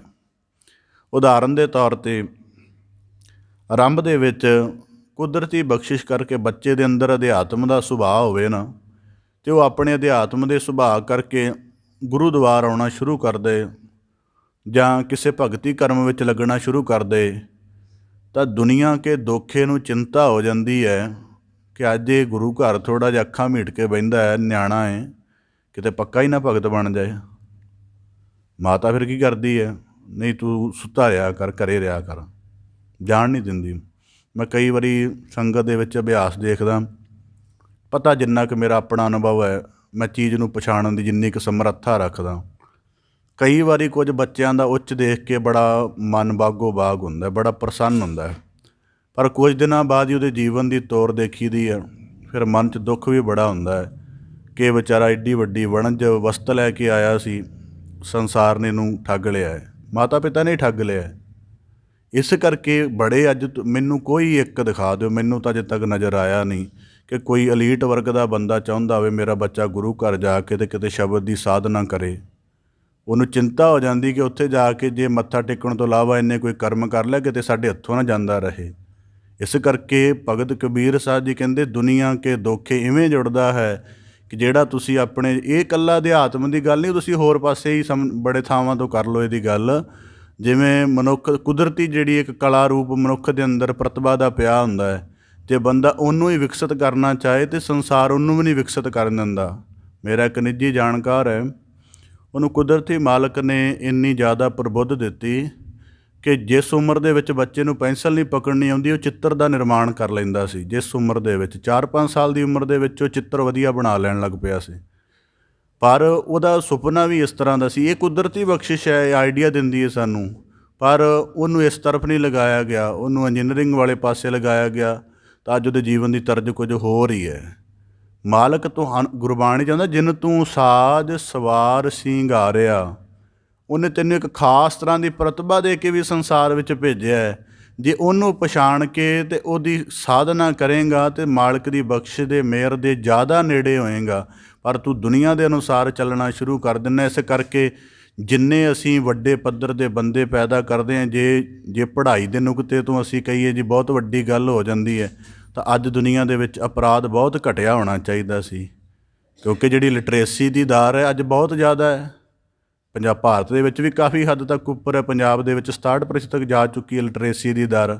ਫਿਰ ਤਾਂ ਅਪਰਾਧ ਖਤਮ ਹੋ ਜਾਣਾ ਚਾਹੀਦਾ ਸੀ। ਅਪਰਾਧ ਕਿਉਂ ਨਹੀਂ ਖਤਮ ਹੋਇਆ? ਇਹਦਾ ਕਾਰਨ ਹੈ ਕਿ ਬੰਦੇ ਦੀ ਅੰਤਰੀਵ ਦੀ ਸਾਧਨਾ ਦੇ ਉੱਪਰ ਜ਼ੋਰ ਨਹੀਂ ਦਿੱਤਾ ਗਿਆ, ਤਾਂ ਜਿਹੜਾ ਉਹਨੂੰ ਬਣਾਇਆ ਵੀ ਗਿਆ ਉਹ ਉਹਦੀ ਮਨ ਦੀ ਅਸਾਧ ਪੁਣੇ 'ਚ ਹੀ ਬਣਾ ਦਿੱਤਾ। ਤਾਂ ਭਗਤ ਕਬੀਰ ਸਾਹਿਬ ਜੀ ਕਹਿੰਦੇ ਦੁਨੀਆ ਕੇ ਦੋਖੇ ਮੂਆ। ਹੁਣ ਦੂਜਾ ਭਾਵ ਦੁਨੀਆ ਕੇ ਦੋਖੇ ਮੂਆ, ਕਿ ਦੁਨੀਆ ਦੇ ਦੋਖੇ ਵਿੱਚ ਪਿਆ ਹੋਇਆ ਬੰਦਾ ਕਰਦਾ ਕੀ ਹੈ? ਦੁਨੀਆ ਦੇ ਦੋਖੇ ਵਿੱਚ ਪਿਆ ਹੋਇਆ ਬੰਦਾ ਰਾਤ ਸਮੇਂ ਸੌਣਾ ਹੈ, ਸੌਂ ਨਹੀਂ ਰਿਹਾ, ਚਿੰਤਾਵਾਂ 'ਚ ਗ੍ਰਸਤ ਹੈ। ਚਿੰਤਾਵਾਂ 'ਚ ਕਿਉਂ ਗ੍ਰਸਤ ਹੈ? ਦੁਨੀਆ ਕੇ ਦੋਖੇ ਦੇ ਸਭ ਤੋਂ ਜਿਹੜਾ ਗੰਭੀਰ ਨੁਕਸ ਮੇਰੇ ਅਨੁਭਵ ਅਨੁਸਾਰ ਜੋ ਮੈਂ ਸਮਝਦਾ, ਕਿ ਤੁਸੀਂ ਜਦੋਂ ਆਪਣੇ ਸੈਲਫ ਬਾਰੇ ਸੋਚਦੇ ਹੋ ਅਤੇ ਉਸ ਸੈਲਫ ਬਾਰੇ ਸੋਚਦਿਆਂ ਤੁਹਾਨੂੰ ਦੂਜੇ ਦਾ ਖਿਆਲ ਵੀ ਨਾਲੇ ਆ ਜਾਂਦਾ ਹੈ। ਇਹਦਾ ਮਤਲਬ ਹੈ ਕਿ ਮਾਈਂਡ ਦੇ ਤਲ 'ਤੇ ਦੁਨੀਆ ਦੇ ਦੋਖੇ ਨੇ ਤੁਹਾਨੂੰ ਇੰਨਾ ਪੀੜਿਆ ਕਿ ਤੁਸੀਂ ਉਸ ਨੂੰ ਚਿੰਤਾ ਵਿੱਚ, ਦੁਬਿਧਾ ਦੇ ਵਿੱਚ, ਤਾਂ ਉਹਨੂੰ ਇੱਕ ਭੰਬਲ ਭੂਸੇ ਦੀ ਸਥਿਤੀ ਵਿੱਚ ਹਰ ਵੇਲੇ ਰਹਿੰਦੇ ਹੋ, ਕਦੀ ਸਪਸ਼ਟ ਨਹੀਂ ਚੱਲਿਆ ਜਾਂਦਾ। ਇਸ ਕਰਕੇ ਜਿਹੜਾ ਮਨੁੱਖ ਅਧਿਆਤਮ ਵਾਲੇ ਪਾਸੇ ਵੀ ਚੱਲਦਾ ਉਹ ਵੀ ਉਦੋਂ ਕੀ ਚੱਲਦਾ ਜਦੋਂ ਜਾਂ ਤਾਂ ਸੰਸਾਰ ਦਾ ਫਿੱਕਾਪਣ ਸਮਝ ਆ ਜਾਂਦਾ ਹੈ, ਜਾਂ ਥੋੜ੍ਹਾ ਜੀਵਨ ਦਾ ਰਸ ਘੱਟ ਜਾਂਦਾ ਹੈ। ਹੁਣ ਜਿਹੜੀ ਸੀਨੀਅਰ ਵਰਗ ਦੇ ਬੰਦੇ ਗੁਰੂ ਘਰ ਆਉਂਦੇ ਨੇ, ਇਹਨਾਂ ਦੀ ਵੀ ਇੱਕ ਖਾਸ ਸਮੱਸਿਆ ਹੈ, ਮੈਂ ਇਹਨਾਂ ਨੂੰ ਇਸ ਸਮੱਸਿਆ 'ਚ ਹੀ ਦੇਖਦਾ। ਉਹ ਇਸ ਚੀਜ਼ 'ਚ ਆਉਂਦੇ ਨੇ ਕਿ ਹੁਣ ਦੇਹ ਦਾ ਬਲ ਢਲ ਗਿਆ ਹੈ ਅਤੇ ਜਿਹੜਾ ਪਰਿਵਾਰ ਦਾ ਅਗਲਾ ਹਿੱਸਾ ਹੈ ਉਹ ਜਵਾਨ ਨੂੰ ਪ੍ਰਵਾਨ ਕਰਦਾ ਹੈ। ਇਸ ਕਰਕੇ ਪੋਤਰਾ ਕਦੀ ਨਹੀਂ ਚਾਹੇਗਾ ਕਿ ਝੁਰੜੀਆਂ ਵਾਲੇ ਬਾਪੂ ਦੇ ਲਾਗੇ ਮੈਂ ਬੈਠ ਜਾਵਾਂ, ਕਿਉਂਕਿ ਉਹਦੇ ਹੁਸਨ ਦੀ ਕਨੈਕਟੀਵਿਟੀ ਨਹੀਂ ਉਹਦੇ ਨਾਲ ਬਣ ਰਹੀ। ਅਤੇ ਉਹ ਕਹਿੰਦਾ ਹੈ ਕਿ ਠੀਕ ਹੈ, ਉਂਝ ਮੇਰੇ ਵੱਡੇ ਲੱਗਦੇ ਨੇ, ਉਹ ਸਤਿ ਸ੍ਰੀ ਅਕਾਲ ਬੁਲਾ ਕੇ ਅਤੇ ਚਲੋ ਪਰਾਂ ਹੋ ਗਿਆ। ਹੁਣ ਇਹਨਾਂ ਦੀ ਟੈਨਸ਼ਨ ਬਣੀ ਹੈ ਕਿ ਇਹ ਸੋਲੀਟਿਊਡ ਵਿੱਚ ਜਿਉਂ ਰਹੇ ਨੇ, ਇਕੱਲਤਾ ਦੇ ਵਿੱਚ ਜਿਉਂ ਰਹੇ ਨੇ, ਅਤੇ ਉਹ ਇਕੱਲਤਾ ਪਰਿਵਾਰ ਵੀ ਨਹੀਂ ਪੂਰੀ ਕਰ ਰਿਹਾ। ਜਿਹੜੀ ਕੋਈ ਪ੍ਰਤਿਭਾ ਕਮਾਈ ਹੈ ਉਹ ਵੀ ਛੱਡ ਬੈਠੇ ਨੇ, ਸਿਮਰਤੀ ਵੀ ਪੁਰਾਣੀ ਹੋ ਗਈ ਹੈ, ਅਤੇ ਹੁਣ ਇਹ ਆਪਣੀ ਠਾਹਰ ਗੁਰੂ ਸ਼ਬਦ ਵਿੱਚੋਂ ਲੱਭ ਰਹੇ ਨੇ। ਅਤੇ ਉਸ ਸਮੇਂ ਗੁਰੂ ਸ਼ਬਦ ਦੀ ਠਾਹਰ ਇਹਨਾਂ ਨੂੰ ਧਰਵਾਸ ਤਾਂ ਦੇ ਦੇਗੀ, ਪਰ ਗੁਰੂ ਸ਼ਬਦ ਦੀ ਠਾਹਰ ਕਮਾਉਣ ਲਈ ਜਿਹੜੀ ਸਾਧਨਾ ਕਰਨੀ ਪੈਣੀ ਉਹ ਇਹਨਾਂ ਕੋਲੋਂ ਨਹੀਂ ਹੋਣੀ। ਇਸ ਕਰਕੇ ਇਹ ਇੱਥੇ ਆ ਕੇ ਵੀ ਅਧੂਰੇ ਰਹਿ ਜਾਣੇ। ਭਗਤ ਭੀਖਨ ਜੀ ਨੇ ਸਾਡਾ ਸੰਕਟ ਦੱਸਿਆ, ਨੈਨੋ ਨੀਰ ਬਹਿ ਤਨ ਕੀਨਾ ਭਏ, ਕਿਸ ਦੁਦਵਾਨੀ ਰੂਦਾ ਕੰਠ ਸ਼ਬਦ ਨਹੀਂ ਉਚਰੈ, ਅਬ ਕਿਆ ਕਰੈ ਪਰਾਨੀ। ਕਿ ਹੁਣ ਆਪ ਹੀ ਤੂੰ ਦੱਸ, ਕਦੀ ਕੋਈ ਇਸ ਤਰ੍ਹਾਂ ਦਾ ਹੋਇਆ? ਇਸ ਕਰਕੇ ਭਗਤ ਕਬੀਰ ਸਾਹਿਬ ਜੀ ਕਹਿੰਦੇ ਦੁਨੀਆ ਕੇ ਦੋਖੇ ਵਿੱਚ ਪਿਆ ਬੰਦਾ ਕਦੀ ਆਪਣੇ ਜੀਵਨ ਦੇ ਇਸ ਗੁਰਬਾਣੀ 'ਚ ਇੱਕ ਵਾਕ ਆਉਂਦਾ। ਮੈਂ ਕੁਝ ਵਾਕ ਨਾ ਆਪਣੇ ਪੱਕੇ ਲਿਖ ਕੇ ਰੱਖੇ ਹੋਏ ਨੇ, ਬਹੁਤ, ਔਰ ਕੁਝ ਨਾ ਕੁਝ ਰੋਜ਼ ਪ੍ਰਮਾਣ ਲੱਭਦਾ। ਉਹਦੇ ਵਿੱਚ ਇੱਕ ਮੈਂ ਵਾਕ ਪੱਕਾ ਲਿਖ ਕੇ ਰੱਖਿਆ ਹੋਇਆ, ਖੇਦ ਭਇਓ ਬੇਗਾਰੀ ਨਿਆਈ, ਘਰ ਕੈ ਕਾਮ ਨਾ ਆਇਆ। ਕਿ ਸਾਰੀ ਜੀਵਨ ਭਰ ਦੁਨੀਆ ਦੀਆਂ ਗਰਜਾਂ ਢਾਉਂਦਾ ਰਿਹਾ, ਆਪਣੇ ਆਪ ਨੂੰ ਜਿਹੜੀ ਜੀਵਨ ਦੀ ਪਛਾਣ ਆਈ, ਉਹਦੇ ਲਈ ਜਿਹੜੇ ਕਰਮ ਕਰਨੇ ਸੀ ਉਹ ਕਦੀ ਕੀਤਾ ਨਹੀਂ। ਇਸ ਕਰਕੇ ਸਾਡੀ ਹਾਲਤ ਕਈ ਵਾਰੀ ਅਸੀਂ ਖਰ ਦੇਖਦੇ ਹਾਂ ਨਾ, ਖਰ ਦਾ ਭਾਵ ਖੋਤਾ, ਉਹਦਾ ਮਾਲਕ ਕੀ ਕਰਦਾ, ਸਾਰਾ ਦਿਨ ਭਾਰ ਢਾਉਂਦਾ ਹੈ। ਸਾਰਾ ਦਿਨ ਉੱਤੇ ਭਾਰ ਢਾਉਂਦਾ ਹੈ। ਜਦੋਂ ਉਹਨੂੰ ਸ਼ਾਮ ਨੂੰ ਚਾਰੇ ਦੀ ਭੁੱਖ ਆਦਿਕ ਲੱਗਦੀ ਹੈ ਤੇ ਖੁੱਲ੍ਹਾ ਅਵਾਰਾ ਚਰਨ ਲਈ ਛੱਡ ਦਿੰਦਾ ਹੈ। ਬਿਰਧ ਆਸ਼ਰਮਾਂ ਦੇ ਵਿੱਚ ਪਏ ਹੋਏ ਬੰਦੇ ਵੀ ਮੈਨੂੰ ਕਈ ਵਾਰੀ ਇਉਂ ਹੀ ਲੱਗਦੇ ਨੇ ਕਿ ਖੋਤਿਆਂ ਵਾਂਗ ਇਹਨਾਂ ਕੋਲ ਭਾਰ ਢਵਾਉਣ ਦਾ ਸਾਰਾ ਕਰਮ ਕਰ ਲਿਆ। ਹੁਣ ਜਦੋਂ ਥੋੜ੍ਹੀ ਜਿਹੀ ਇਹਨਾਂ ਨੂੰ ਸੰਭਾਲ ਦੀ ਲੋੜ ਹੈ, ਉਦੋਂ ਘਰ ਤੋਂ ਹੀ ਬਾਹਰ ਕਰ ਦਿੱਤਾ ਗਿਆ। ਇਸ ਕਰਕੇ ਪਸ਼ੂ ਦੇ ਵਿੱਚ ਵੀ ਗਿਆਨ ਪਿਆ ਹੋਇਆ ਹੈ। ਇਸ ਕਰਕੇ ਮੈਂ ਕੱਲ੍ਹ ਪ੍ਰੋਫੈਸਰ ਪੂਰਨ ਸਿੰਘ ਜੀ ਨੂੰ ਪੜ੍ਹ ਰਿਹਾ, ਉਹਨਾਂ ਦਾ ਇੱਕ ਪ੍ਰਸ਼ਨ ਸੀ, ਗੁਰੂ ਗ੍ਰੰਥ ਸਾਹਿਬ ਕੀ ਹੈ? ਉਹਨਾਂ ਅੱਗੇ ਐਡਾ ਕਮਾਲ ਦਾ ਜਵਾਬ ਦਿੱਤਾ ਹੋਇਆ ਕਿ ਜੇ ਅਸੀਂ ਉਹਨੂੰ ਸਮਝੀਏ ਤਾਂ ਫਿਰ ਸਾਨੂੰ ਪਤਾ ਲੱਗ ਜੇ ਕਿ ਅਸੀਂ ਕਿੱਡੀ ਵੱਡੀ ਸਾਨੂੰ ਬਖਸ਼ਿਸ਼ ਹੈ। ਤਾਂ ਭਗਤ ਕਬੀਰ ਸਾਹਿਬ ਜੀ ਕਹਿੰਦੇ, ਦੁਨੀਆ ਕੇ ਦੋਖੇ ਮੂਆ ਅੱਗੇ ਚਾਲਤ ਕੁਲ ਕੀ ਕਾਨ। ਅਤੇ ਕਹਿੰਦੇ ਬੜੇ ਐਸੇ ਹਨ ਜਿਹੜੇ ਕੁਲਾ ਰੀਤ ਅਨੁਸਾਰ ਚੱਲਦੇ ਹਨ, ਕਿ ਇਹ ਸਾਡਾ ਕਰਮ ਨਹੀਂ ਹੈ, ਇਹ ਹੋਰਾਂ ਦਾ ਕਰਮ ਹੈ। ਇਸ ਕਰਕੇ ਭਗਤ ਕਬੀਰ ਸਾਹਿਬ ਜੀ ਕਹਿੰਦੇ, ਕੁਲ ਦੀ ਮਰਜ਼ਾਦਾ ਦੇ ਅਨੁਸਾਰ। ਮੈਂ ਇੱਕ ਆਪਣਾ ਨਿੱਜ ਅਨੁਭਵ ਆਪਦੇ ਨਾਲ ਸਾਂਝਾ ਕਰਦਿਆਂ, ਬਹੁਤ ਵੱਡਾ ਗੁਰਮੁਖ ਬੰਦਾ ਸੀ, ਆਪਣੇ ਜੀਵਨ ਦੇ ਵਿੱਚ ਬੜੀ ਭਗਤੀ ਸਾਧਨਾ ਕੀਤੀ, ਘਰ ਦੇ ਵਿੱਚ ਆਨੰਦ ਕਾਰਜ ਸੀ ਉਹਦੇ, ਤਾਂ ਬਹੁਤ ਵੱਡਾ ਪਾਪ ਕਰਮ ਉਹਨੇ ਆਪਣੇ ਵਿਆਹ ਦੇ ਉੱਪਰ ਕੀਤਾ, ਮਾਂ ਸਾਧਕ ਦੇ ਰੂਪ ਵਿੱਚ। ਕਿਸੇ ਹੋਰ ਸੁਹਿਰਦ ਨੇ ਉਹਦੇ ਨਾਲ ਥੋੜ੍ਹਾ ਗਿਲਾ ਕੀਤਾ ਕਿ ਦੇਖ ਵੀ ਤੂੰ ਐਡਾ ਵੱਡਾ ਗੁਰਮੁਖ ਹੈ, ਤੈਨੂੰ ਇਹ ਕਾਰਜ ਨਹੀਂ ਸੀ ਕਰਨਾ ਚਾਹੀਦਾ। ਉਹਨੇ ਦਿੱਤਾ, ਮੈਂ ਨੇੜੇ ਖਲੋਤਾ ਸੀ, ਮੈਂ ਕਿਹਾ ਕੀ ਜਵਾਬ ਦੇਵੇਗਾ, ਕਿਉਂਕਿ ਇਹ ਵੀ ਬਹੁਤ ਸਿਆਣਾ ਹੈ, ਬੜੀ ਬੰਦਗੀ ਵਾਲਾ ਇਹਦਾ ਵੀ ਜੀਵਨ। ਉਹਨੇ ਕਿਹਾ, ਲੋਕ ਲਾਜ ਕੁਲ ਕੀ ਮਰਜ਼ਾਦਾ ਜਹੀ ਗਲੇ ਕੀ ਫਾਂਸੀ। ਕਹਿੰਦਾ ਬੰਦੇ ਦੇ ਗਲੇ ਦਾ ਫਾਹ ਹੀ ਇਹੋ ਹੈ ਕਿ ਲੋਕਾਂ ਦੀ ਲਾਜ ਮਾਰਦੀ ਹੈ ਅਤੇ ਅਸੀਂ ਅਮੀਰ ਹਾਂ ਜਾਂ ਜੋ ਆ, ਇਹਦਾ ਕੁਝ ਕਰਨਾ ਹੀ ਪੈਂਦਾ ਹੈ। ਤਾਂ ਭਗਤ ਕਬੀਰ ਸਾਹਿਬ ਜੀ ਨੇ ਬਾਣੀ 'ਚ ਵਾਕ ਆਉਂਦਾ, ਦੁਨੀਆ ਕੀਆਂ ਵਡਿਆਈਆਂ ਅੱਗੀ ਸੇਤੀ ਜਾਲ, ਇਨੀ ਜਲੀ ਨਾਮ ਵਿਸਾਰੇ ਇੱਕ ਨਾ ਚਲੀਆਂ ਨਾਲ। ਕਿ ਇਹਨੇ ਤੁਹਾਨੂੰ ਗੁਰੂ ਦੀ ਸ਼ਰਨ ਵਿੱਚੋਂ ਝੂਠੇ ਪਾ ਦੇਣੇ। ਇਸ ਕਰਕੇ ਨੱਕ ਕੰਨ ਰੱਖਣ ਵਾਲਾ ਬੰਦਾ ਮਾਇਆਧਾਰੀ ਤਾਂ ਹੋ ਸਕਦਾ, ਗੁਰੂ ਕਾ ਸਿੱਖ ਨਹੀਂ ਹੋ ਸਕਦਾ। ਅੱਧੀ ਦੁਨੀਆ ਤਾਂ ਇਸੇ ਖਾਸ ਕਰਕੇ ਭਾਰਤ ਦੀ ਅਤੇ ਖਾਸ ਕਰਕੇ ਪੰਜਾਬ ਦੀ, ਕਿਉਂਕਿ ਹੁਣ ਜਿਹੜੇ ਹੋਰ ਪ੍ਰਦੇਸ਼ਾਂ ਦੀ ਸੁਸਾਇਟੀ ਦੇ ਥੋੜ੍ਹੇ ਪੈਟਰਨ ਬਦਲ ਗਏ ਨੇ, ਬੰਗਲੌਰ, ਦਿੱਲੀ ਆਦਿਕ ਵੱਲ ਨਾ ਲੋਕਾਂ ਦੀ ਜਿਹੜੀ ਥਿੰਕਿੰਗ ਹਾਇਰ ਪਰਸਪੈਕਟਿਵ ਵੱਲ ਜਾ ਰਹੀ, ਚੰਡੀਗੜ੍ਹ ਵੱਲ ਵੀ। ਜਿਹੜੀ ਪੰਜਾਬ ਦੀ ਸੁਸਾਇਟੀ ਹੈ, ਇਹਦੇ ਵਿੱਚ ਜਿੰਨਾ ਮਰਜ਼ੀ ਹੋਵੇ, ਉਹਦੇ ਵਿੱਚ ਨੱਕ ਕੰਨ ਦੀ ਹੀ ਸਮੱਸਿਆ ਚੱਲਦੀ ਹੈ ਕਿ ਇਹ ਨਹੀਂ ਰਹਿੰਦਾ। ਤਾਂ ਜਿਹਦਾ ਇਹ ਨਹੀਂ ਰਹਿੰਦਾ, ਉਹ ਕਦੀ ਨਾ ਸੋਚੇ ਕਿ ਮੈਂ ਗੁਰੂ ਕੇ ਦੱਸੇ ਅਨੁਸਾਰ ਚੱਲ ਲਾਂਗਾ, ਕਿਉਂਕਿ ਉਹ ਤਾਂ ਪਿਆ ਹੀ ਦੁਨੀਆ ਦੀ ਗੁਲਾਮੀ ਵਿੱਚ ਹੈ। ਇਸ ਕਰਕੇ ਭਗਤ ਕਬੀਰ ਸਾਹਿਬ ਜੀ ਕਹਿੰਦੇ, ਚਾਲਤ ਕੁਲ ਕੀ ਕਾਨ। ਅਤੇ ਕੁਲ ਦੀ ਮਰਜ਼ਾਦਾ ਦਾ ਕੀ ਹੈ? ਜਿਵੇਂ ਕੁਲ ਦੀ ਮਰਜ਼ਾਦਾ ਕੀ ਹੈ ਕਿ ਜੀ ਅਸੀਂ ਧਨਪਤੀ ਚੱਲੇ ਆ ਰਹੇ ਹਾਂ ਅਤੇ ਤੂੰ ਧਨਪਤੀ ਹੀ ਬਣ। ਸਾਡਾ ਖਾਨਦਾਨ ਡਾਕਟਰਾਂ ਦਾ, ਤੂੰ ਡਾਕਟਰ ਹੀ ਬਣ। ਸਾਡੀ ਜਿਹੜੀ ਟਰਡੀਸ਼ਨ ਚੱਲੀ ਆ ਰਹੀ ਸਾਡੇ ਖਾਨ ਦੀ, ਉਹ 'ਚ ਫਰਕ ਨਾ ਪਾ ਦੇਈਂ। ਭਾਵ ਕਿ ਤੂੰ ਗਿਆਨ ਦਾ ਅਭਿਆਸ ਕਰਨ ਦੇ ਲਈ, ਭਗਤੀ ਦਾ ਕਰਮ ਕਰਨ ਲਈ ਜਿਹੜੀ ਸਾਡੀ ਬਣੀ ਹੋਈ ਇੱਕ ਚੇਨ ਹੈ, ਇਹਨੂੰ ਤੋੜ ਨਾ ਦੇਈਂ। ਸਾਡੇ ਵਿੱਚ ਹੀ ਭੁਗਤ ਜਾ। ਅਤੇ ਕਹਿੰਦੇ ਬੰਦਾ ਭੁਗਤ ਵੀ ਜਾਂਦਾ ਹੈ। ਤਬ ਕੁਲ ਕਿਸ ਕਾ ਲਾਜ ਸੀ, ਜਬ ਲੈ ਤਰਹਿ ਮਸਾਨ। ਤਾਂ ਭਗਤ ਕਬੀਰ ਸਾਹਿਬ ਜੀ ਕਹਿੰਦੇ, ਜਦੋਂ ਤੇਰੇ ਜੀਵਨ ਦੀ ਲੀਲਾ ਸਮਾਪਤ ਹੋ ਗਈ, ਸਰੀਰ ਦਾ ਭਾਂਡਾ ਬਿਨਸ ਗਿਆ, ਫਿਰ ਤੈਨੂੰ ਚੁੱਕ ਕੇ ਲੈ ਜਾਣਗੇ, ਮਸਾਨ ਦੇ ਵਿੱਚ ਧਰ ਜਾਣਗੇ। ਭਲਾ ਉੱਥੇ ਬੈਠ ਕੇ ਵਿਚਾਰੀ ਕਿ ਹੁਣ ਕੁੱਲ ਤੇਰੀ ਨਾਲ ਆਈ ਹੈ ਕਿ ਨਹੀਂ। ਉੱਥੇ ਉਹੀ ਗਰੀਬ ਸੜਿਆ ਅਤੇ ਉੱਥੇ ਤੈਨੂੰ ਸਾੜਨਾ ਪਏਗਾ। ਉਹੀ ਲੱਕੜਾਂ ਦੇ ਨਾਲ ਉਹਦਾ ਸਾਰਾ ਨਾਸ਼ ਹੋਇਆ, ਉਸੇ ਨਾਲ ਤੇਰਾ ਹੋਏਗਾ। ਉਹ ਵੀ ਚੌਹਾਂ ਦੇ ਮੋਢਿਆਂ 'ਤੇ ਸਵਾਰ ਸੀ, ਤੂਆਂ ਦੇ ਚੌਹਾਂ 'ਤੇ ਸਵਾਰ ਹੈ। ਉਹਦੇ ਪਾਸ ਵੀ ਇੱਕ ਅੰਤਮ ਵਸਤਰ ਸੀ, ਜਿਹਨੂੰ ਕੋਈ ਜੇਬ ਨਹੀਂ ਸੀ। ਤੇਰੇ ਕੋਲੋਂ ਵੀ ਅੰਤਮ ਵਸਤਰ ਇੱਕੋ ਹੀ ਹੈ। ਤਾਂ ਫਿਰ ਭਗਤ ਕਬੀਰ ਸਾਹਿਬ ਜੀ ਕਹਿੰਦੇ, ਕੁੱਲ ਕਿਉਂ ਨਹੀਂ ਲੈ ਕੇ ਗਿਆ ਨਾਲ ਉੱਥੇ? ਕੁੱਲ ਕੀ ਕਾਨ ਤਬ ਕੁੱਲ ਕਿਸ ਕਾ ਲਾਜ ਸੀ। ਕਹਿੰਦੇ ਉਦੋਂ ਕੁੱਲ ਫਿਰ ਕਿੱਥੇ ਜਾਂਦੀ ਹੈ? ਜਦੋਂ ਮਨੁੱਖ ਨੂੰ ਜਲਾਇਆ ਜਾਂਦਾ। ਕਹਿੰਦੇ ਜਬ ਲੈ ਤਰਹਿ ਮਸਾਨ, ਜਦੋਂ ਮਸਾਨ ਦੇ ਵਿੱਚ ਜਾ ਕੇ ਧਰ ਦਿੰਦੇ ਹਨ। ਅਤੇ ਕਹਿੰਦੇ ਤੇਰੀ ਭਾਵ ਕਿ ਜਿਹੜੀ ਮੌਤ ਦੀ ਗੱਤ ਹੈ, ਉਹਨੇ ਤੈਨੂੰ ਇਸ ਤਰ੍ਹਾਂ ਨਹੀਂ ਪਛਾਣਨਾ ਕਿ ਤੂੰ ਨਗਰ ਦਾ ਬੜਾ ਵੱਡਾ ਅਮੀਰ ਬੰਦਾ। ਗੁਰਬਾਣੀ 'ਚ ਵਾਕ ਆਉਂਦਾ, ਰਾਜਾ ਪ੍ਰਜਾ ਸਮ ਕਰ ਮਾਰੇ, ਐਸੋ ਕਾਲ ਬਡਾਨੀ ਰੇ। ਉਹ ਅਸੀਂ ਵਖਰੇਵੇਂ ਬੜੇ ਸਿਰਜ ਲੈਂਦੇ ਹਾਂ ਕਿ ਅਸੀਂ ਉੱਚੇ ਨੀਵੇਂ ਹਾਂ, ਚੰਗੇ ਮੰਦੇ ਹਾਂ, ਪਰ ਕਾਲ ਦੀ ਮਾਰ ਸਾਰਿਆਂ ਨੂੰ ਇੱਕੋ ਤਰ੍ਹਾਂ ਪਹਿਚਾਣਦੀ ਹੈ। ਤਾਂ ਭਗਤ ਕਬੀਰ ਸਾਹਿਬ ਜੀ ਕਹਿੰਦੇ ਤਬ ਕੁਲ ਕਿਸ ਕਾ ਲਾਜ ਸੀ। ਫਿਰ ਆਪਣੀ ਕੁੱਲ ਦਾ ਭਾਵ ਉੱਥੇ ਲੈ ਕੇ ਕਿਉਂ ਨਹੀਂ ਜਾਂਦਾ, ਜਬ ਲੈ ਤਰਹਿ ਮਸਾਨ, ਕਿ ਜਦੋਂ ਮੌਤ ਦੀ ਗੱਦ ਦੇ ਸਨਮੁਖ। ਇਸ ਕਰਕੇ ਗੁਰਬਾਣੀ ਵਿੱਚ ਵਾਕ ਆਉਂਦਾ ਹੈ ਸਤਿਗੁਰੂ ਸਾਹਿਬ ਜੀ ਦਾ, ਸਾ ਜਾਤ ਸਾ ਪਤ ਹੈ ਦੇਹ ਕਰਮ ਕਮਾਏ, ਕਿ ਜਿਹੜੀ ਮਨੁੱਖ ਦੇ ਅੰਤਰੀਵ ਦੀ ਸਾਧਨਾ ਬਣੀ ਰਹੇਗੀ, ਜਿਹੜੀ ਕਰਮਾਂ ਦੀ ਔਧ, ਬੰਦਗੀ ਦਾ ਧਨ, ਮਨ ਦਾ ਸਰੂਪ ਜਿਵੇਂ ਦਾ ਉਹਦੇ ਕੋਲ ਹੋਵੇਗਾ, ਉਵੇਂ ਦੀ ਪਰਮੇਸ਼ਰ ਦੇ ਦਰ 'ਤੇ ਉਹਦੀ ਗੱਤ ਗਿਣੀ ਜਾਏਗੀ। ਤਾਂ ਭਗਤ ਕਬੀਰ ਸਾਹਿਬ ਜੀ ਕਹਿੰਦੇ ਤਬ ਕੁਲ। ਇਸ ਕਰਕੇ ਆਰੰਭ ਦੇ ਵਿੱਚ ਜਿਹੜਾ ਜ਼ਿਕਰ ਕੀਤਾ ਸੀ ਕਿ ਦੁਨੀਆ ਸਾਨੂੰ ਛੋਟੇ ਰੂਪਾਂ ਦੇ ਵਿੱਚ ਪਾ ਕੇ ਖਤਮ ਕਰਦੀ ਹੈ। ਇਸ ਕਰਕੇ ਜਿਹੜਾ ਗੁਰੂ ਸ਼ਬਦ ਦੀ ਵਿਚਾਰ ਹੈ ਉਹ ਤੁਹਾਨੂੰ ਤੁਹਾਡੇ ਆਤਮ ਦੀ, ਤੁਹਾਡੇ ਮਨ ਦੀ, ਤੁਹਾਡੇ ਜੀਵਨ ਦੀ ਉਚਾਈ ਦਿਖਾਉਂਦਾ ਹੈ ਕਿ ਤੁਸੀਂ ਇਸ ਪੱਧਰ 'ਤੇ ਜਾ ਕੇ ਜਿਹੜਾ ਹੈ ਆਪਣੇ ਜੀਵਨ ਦੇ ਸੱਚ ਨੂੰ ਪਹਿਚਾਣੋ, ਅਤੇ ਤਾਂ ਕਿ ਦੁਨੀਆ ਦੀ ਮਾਰ ਵਿੱਚ ਨਾ ਆਓ। ਇਸ ਕਰਕੇ ਬਾਣੀ 'ਚ ਵਾਕ ਆਉਂਦੇ ਨੇ ਕਿ ਦੁਨੀਆ ਝੱਖ ਮਾਰਨ ਵਾਲਾ ਕਾਰਜ ਹੈ। ਝੱਖ ਮਾਰਨ ਵਾਲਾ ਕਾਰਜ ਕੀ ਹੈ, ਉਹਦਾ ਮੈਂ ਤੁਹਾਨੂੰ ਇੱਕ ਹੋਰ ਨੁਕਤਾ ਆਪਦੇ ਸਨਮੁਖ ਰੱਖ ਦਿਆਂ। ਤੁਸੀਂ ਇਸ ਨੁਕਤੇ ਤੋਂ ਸਮਝਦੇ ਹੋ ਕਿ ਕਥਾ ਕਰਨ ਵਾਲਾ ਬੰਦਾ ਬੜਾ ਉੱਤਮ ਹੁੰਦਾ ਜਾਂ ਬੜੀ ਚੰਗੀ ਗੱਲ ਹੈ।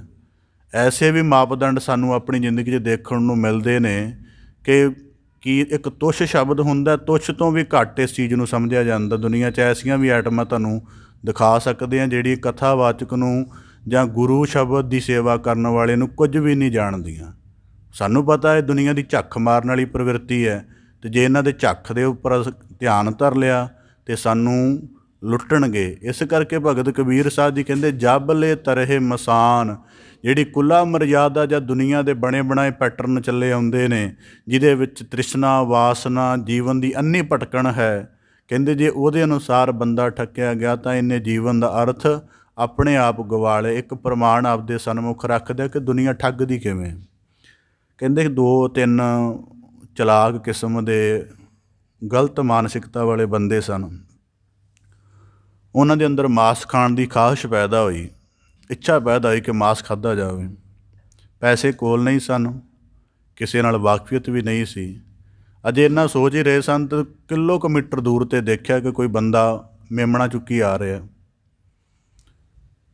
ਕਿਲੋਮੀਟਰ, ਅੱਧੇ ਕਿਲੋਮੀਟਰ ਦੀ ਵਿੱਚ 'ਤੇ ਤਿੰਨੇ ਖਲੋ ਗਏ। ਪਹਿਲੇ ਨੇ ਕਿਹਾ ਕਿ ਤੇਰੀ ਮੱਤ ਮਾਰੀ ਹੋਈ ਹੈ, ਕੁੱਤੇ ਨੂੰ ਮੋਢੇ 'ਤੇ ਚੁੱਕਿਆ ਹੋਇਆ ਤੂੰ। ਚੁੱਕਿਆ ਉਹਨੇ ਮੇਮਣਾ ਸੀ। ਕਹਿੰਦਾ ਤੇਰੀ ਮੱਤ ਮਾਰੀ ਹੋਈ ਹੈ ਕਿ ਮੋਢੇ 'ਤੇ ਤੂੰ ਕੁੱਤੇ ਨੂੰ ਚੁੱਕਿਆ, ਛੱਡ ਪਰ ਐਵੇਂ ਭਾਰ ਢੋਈ ਜਾ ਰਿਹਾ। ਉਹਨੇ ਅਣਸੁਣਿਆ ਜਿਹਾ ਕਰਤਾ। ਜਦੋਂ ਦੂਜਾ ਟੱਕਰਿਆ ਉਹਨੇ ਵੀ ਇਹੀ ਵਾਕ ਕਹੇ, ਸੋਚਣ ਲੱਗ ਪਿਆ ਕਿ ਕਿਤੇ ਵਾਕਿਆ ਕੁੱਤਾ ਤਾਂ ਨਹੀਂ। ਜਦੋਂ ਤੀਜੇ ਨੇ ਵੀ ਫਿਰ ਇਹੀ ਉਹ ਠੱਗ ਨੇ ਵਾਕ ਕਹਿ ਦਿੱਤੇ, ਯਕੀਨ ਕਰ ਬੈਠਾ, ਕਹਿੰਦਾ ਹੋ ਸਕਦਾ ਕਿਸੇ ਨੇ ਮੇਰੇ ਨਾਲ ਧੋਖਾ ਕਰ ਦਿੱਤਾ ਹੋਵੇ, ਮੈਨੂੰ ਕੁੱਤਾ ਹੀ ਚੁਕਾ ਦਿੱਤਾ ਹੋਵੇ ਮੇਮਣਾ ਕਹਿ ਕੇ। ਉਹਨੇ ਉਹ ਸੁੱਟ ਦਿੱਤਾ, ਛੁੱਟ ਕੇ ਚਲਾ ਗਿਆ, ਅਤੇ ਉਹ ਫਿਰ ਉਹ ਤਿੰਨਾਂ ਠੱਗਾਂ ਨੇ ਪਕੜ ਕੇ ਆਪਣੀ ਇੱਛਾ ਪੂਰੀ ਕਰ ਲਈ। ਦੁਨੀਆ ਇਉਂ ਵੀ ਠੱਗਦੀ ਹੈ। ਕੁਦਰਤੀ ਅਧਿਆਤਮ ਮਾਰਗ 'ਤੇ ਚੱਲਣ ਕਰਕੇ ਮਨੁੱਖ ਨੂੰ ਕਈ ਤਰ੍ਹਾਂ ਦੀ ਜਿਹੜੇ ਸਾਹਮਣੇ ਸਾਹਮਣੇ ਕਰਨੇ ਪੈਂਦੇ ਹਨ, ਅਤੇ ਇਸ ਕਰਕੇ ਕੁੱਲ ਕੀ ਜਿਹੜੀ ਕਾਨ ਹੈ ਉਹ ਮਨੁੱਖ ਨੂੰ ਵੀ ਬੜਾ ਪ੍ਰਭਾਵਿਤ ਕਰਦੀ ਹੈ। ਤਬ ਕੁਲ ਕਿਸ ਕਾ ਲਾਜ ਸੀ, ਜਬ ਲੈ ਤਰਹਿ ਮਸਾਨ। ਕਹਿੰਦੇ ਜਦੋਂ ਮਸਾਨ ਦੇ ਵਿੱਚ ਜਾ ਕੇ ਤੇਰੇ ਜੀਵਨ ਦਾ ਅੰਤ ਹੋ ਗਿਆ, ਉਦੋਂ ਕਿਹੜੀ ਕੁੱਲ ਜਾਏਗੀ। ਉਦੋਂ ਤਾਂ ਤੇਵਰ ਤੂੰ ਜਿਹੜਾ ਅਸਲ ਸੱਚ ਕਮਾਇਆ ਹੋਏਗਾ। ਕਿਸੇ ਨਾਲ ਵਿਚਾਰ ਹੋ ਰਹੀ ਸੀ, ਕਹਿੰਦਾ ਲੇਖੇ ਬਾਰੇ ਸਮਝਾਓ ਜੀ ਥੋੜ੍ਹਾ ਜਿਹਾ। ਮੈਂ ਕਿਹਾ ਜੀ ਲੇਖੇ ਬਾਰੇ ਤਾਂ ਬੜਾ ਸਰਲ ਹੈ। ਕਹਿੰਦਾ ਜੀ ਫਿਰ ਵੀ ਨਹੀਂ ਸਮਝਾ ਦਿਓ। ਮੈਂ ਕਿਹਾ ਕਿਸੇ ਦਫ਼ਤਰ ਦੇ ਵਿੱਚ ਜਾਂਦੇ ਨਾ ਅਸੀਂ, ਅਤੇ ਲੈਣ ਦਫ਼ਤਰ ਦੇ ਬਾਹਰ ਲੱਗੀ ਹੁੰਦੀ ਹੈ, ਅੰਦਰ ਨਹੀਂ ਲੱਗੀ ਹੁੰਦੀ। ਜਿਹੜਾ ਅੰਦਰ ਲੇਖਾ ਕਰ ਰਿਹਾ ਹੁੰਦਾ 2 ਘਸਾਈਆਂ ਮਾਰ ਕੇ ਤੋਰ ਦਿੰਦਾ ਹੈ ਕਿ ਆਹ ਕੁਝ ਤੁਹਾਡਾ ਠੀਕ ਨਹੀਂ, ਆਹ ਗਲਤ ਹੈ। ਸਾਰੇ ਜੀਵਨ ਦੀ ਜਿਤਨੀ ਵਿਚਾਰ ਹੈ ਪਲਾਂ ਵਿੱਚ ਪਰਮੇਸ਼ਰ ਨੇ ਕਰ ਦੇਣੀ ਹੈ। ਅਤੇ ਬਾਅਦ 'ਚ ਭਟਕਣ ਦਾ ਮਤਲਬ ਕੀ ਹੈ ਕਿ ਜਿਸ ਤਰ੍ਹਾਂ ਦੀ ਵਾਸਨਾ ਹੋਈ ਉਵੇਂ ਦਾ ਅਗਲਾ ਜਨਮ ਹੋਏਗਾ, ਉਵੇਂ ਦੀ ਭਟਕਣ ਹੋਵੇਗੀ। ਇਸ ਕਰਕੇ ਲੇਖਾ ਤਾਂ ਇੰਨੀ ਕੁ ਗੱਲ ਦਾ ਹੀ ਹੈ ਕਿ ਆਪਣੇ ਸੱਚ ਸਰੂਪ ਨੂੰ ਗੁਰਬਾਣੀ 'ਚ ਵਾਕ ਹੁੰਦਾ, ਭਾਈ ਰੇ ਰਾਮ ਕਹੋ ਚਿਤ ਲਾਏ, ਹਰ ਜਸ ਵੱਖਰ ਲੈ, ਚੱਲੋ ਸੌ ਦੇਖੈ ਪਤਿਆਏ। ਕਿ ਮਾਲਕ ਦੇਖ ਰਿਹਾ ਕਿ ਜ਼ਿੰਦਗੀ ਦੀ ਬਾਜੀ ਵਿੱਚ ਭੇਜਿਆ ਕਿੰਨਾ ਕੁ ਵਿਜੇਤਾ ਹੋ ਕੇ ਆਉਂਦਾ ਹੈ, ਪਰ ਅਸੀਂ ਤਾਂ ਜੀਵਨ ਦੀ ਬਾਜੀ ਹਾਰ ਜਾਂਦੇ ਕਿਉਂਕਿ ਦੁਨੀਆ ਕੇ ਦੋਖੇ ਪੈ ਗਏ ਹਾਂ। ਕੁੱਲ ਦੀ ਕਾਨ ਦੀ ਜ਼ਿਆਦਾ ਚਿੰਤਾ ਹੈ ਅਤੇ ਆਪਣੇ ਆਤਮਿਕ ਜੀਵਨ ਦਾ ਮਨੋਰਥ ਅਸੀਂ ਵਿਸਾਰ ਛੱਡਿਆ ਹੈ। ਇਸ ਕਰਕੇ ਭਗਤ ਕਬੀਰ ਸਾਹਿਬ ਜੀ ਬਖਸ਼ਿਸ਼ ਕਰਦੇ ਹਨ ਕਿ ਮਨੁੱਖ ਇਹਨਾਂ ਤੋਂ ਆਪਣੇ ਆਪ ਨੂੰ ਮੁਕਤ ਕਰਕੇ ਆਪਣੇ ਗੁਰੂ ਦੀ ਦੱਸੀ ਹੋਈ ਕਾਰ ਦਾ ਕਮਾਉਣ ਦਾ ਯਤਨ ਕਰੇ। ਜਦੋਂ ਉਸ ਨੂੰ ਕਮਾਏਗਾ ਉਦੋਂ ਉਹ ਸਫਲ ਹੋਏਗਾ। ਕਿਰਪਾ ਕਰਨ ਭਗਤ ਕਬੀਰ ਸਾਹਿਬ ਜੀ। ਪਾਵਨ ਸ਼ਲੋਕ ਦਾ ਭਾਵ ਉਪਦੇਸ਼ ਸਾਡੇ ਸਾਰਿਆਂ ਦੇ ਹਿਰਦੇ ਅੰਦਰ ਵਸ ਜਾਏ ਜੀ। ਸਾਰਿਆਂ ਦਾ ਇੱਥੇ ਆਇਆ ਸਫਲਾ ਹੋਵੇ। ਪਾਵਨ ਸ਼ਬਦ ਵਿਚਾਰ ਦੀ ਆਪ ਜੀ ਦੇ ਨਾਲ ਸਾਂਝ ਪਾਉਂਦਿਆਂ ਹੋਈਆਂ ਬੇਅੰਤ ਭੁੱਲਾਂ ਦੀ ਖਿਮਾ ਜਾਚਨਾ ਜੀ। ਬੜੇ ਅਦਬ ਸਹਿਤ ਗੱਜ ਕੇ ਫਤਿਹ ਅਰਜ ਕਰੋ ਜੀ। ਵਾਹਿਗੁਰੂ ਜੀ ਕਾ ਖਾਲਸਾ, ਵਾਹਿਗੁਰੂ ਜੀ ਕੀ ਫਤਿਹ।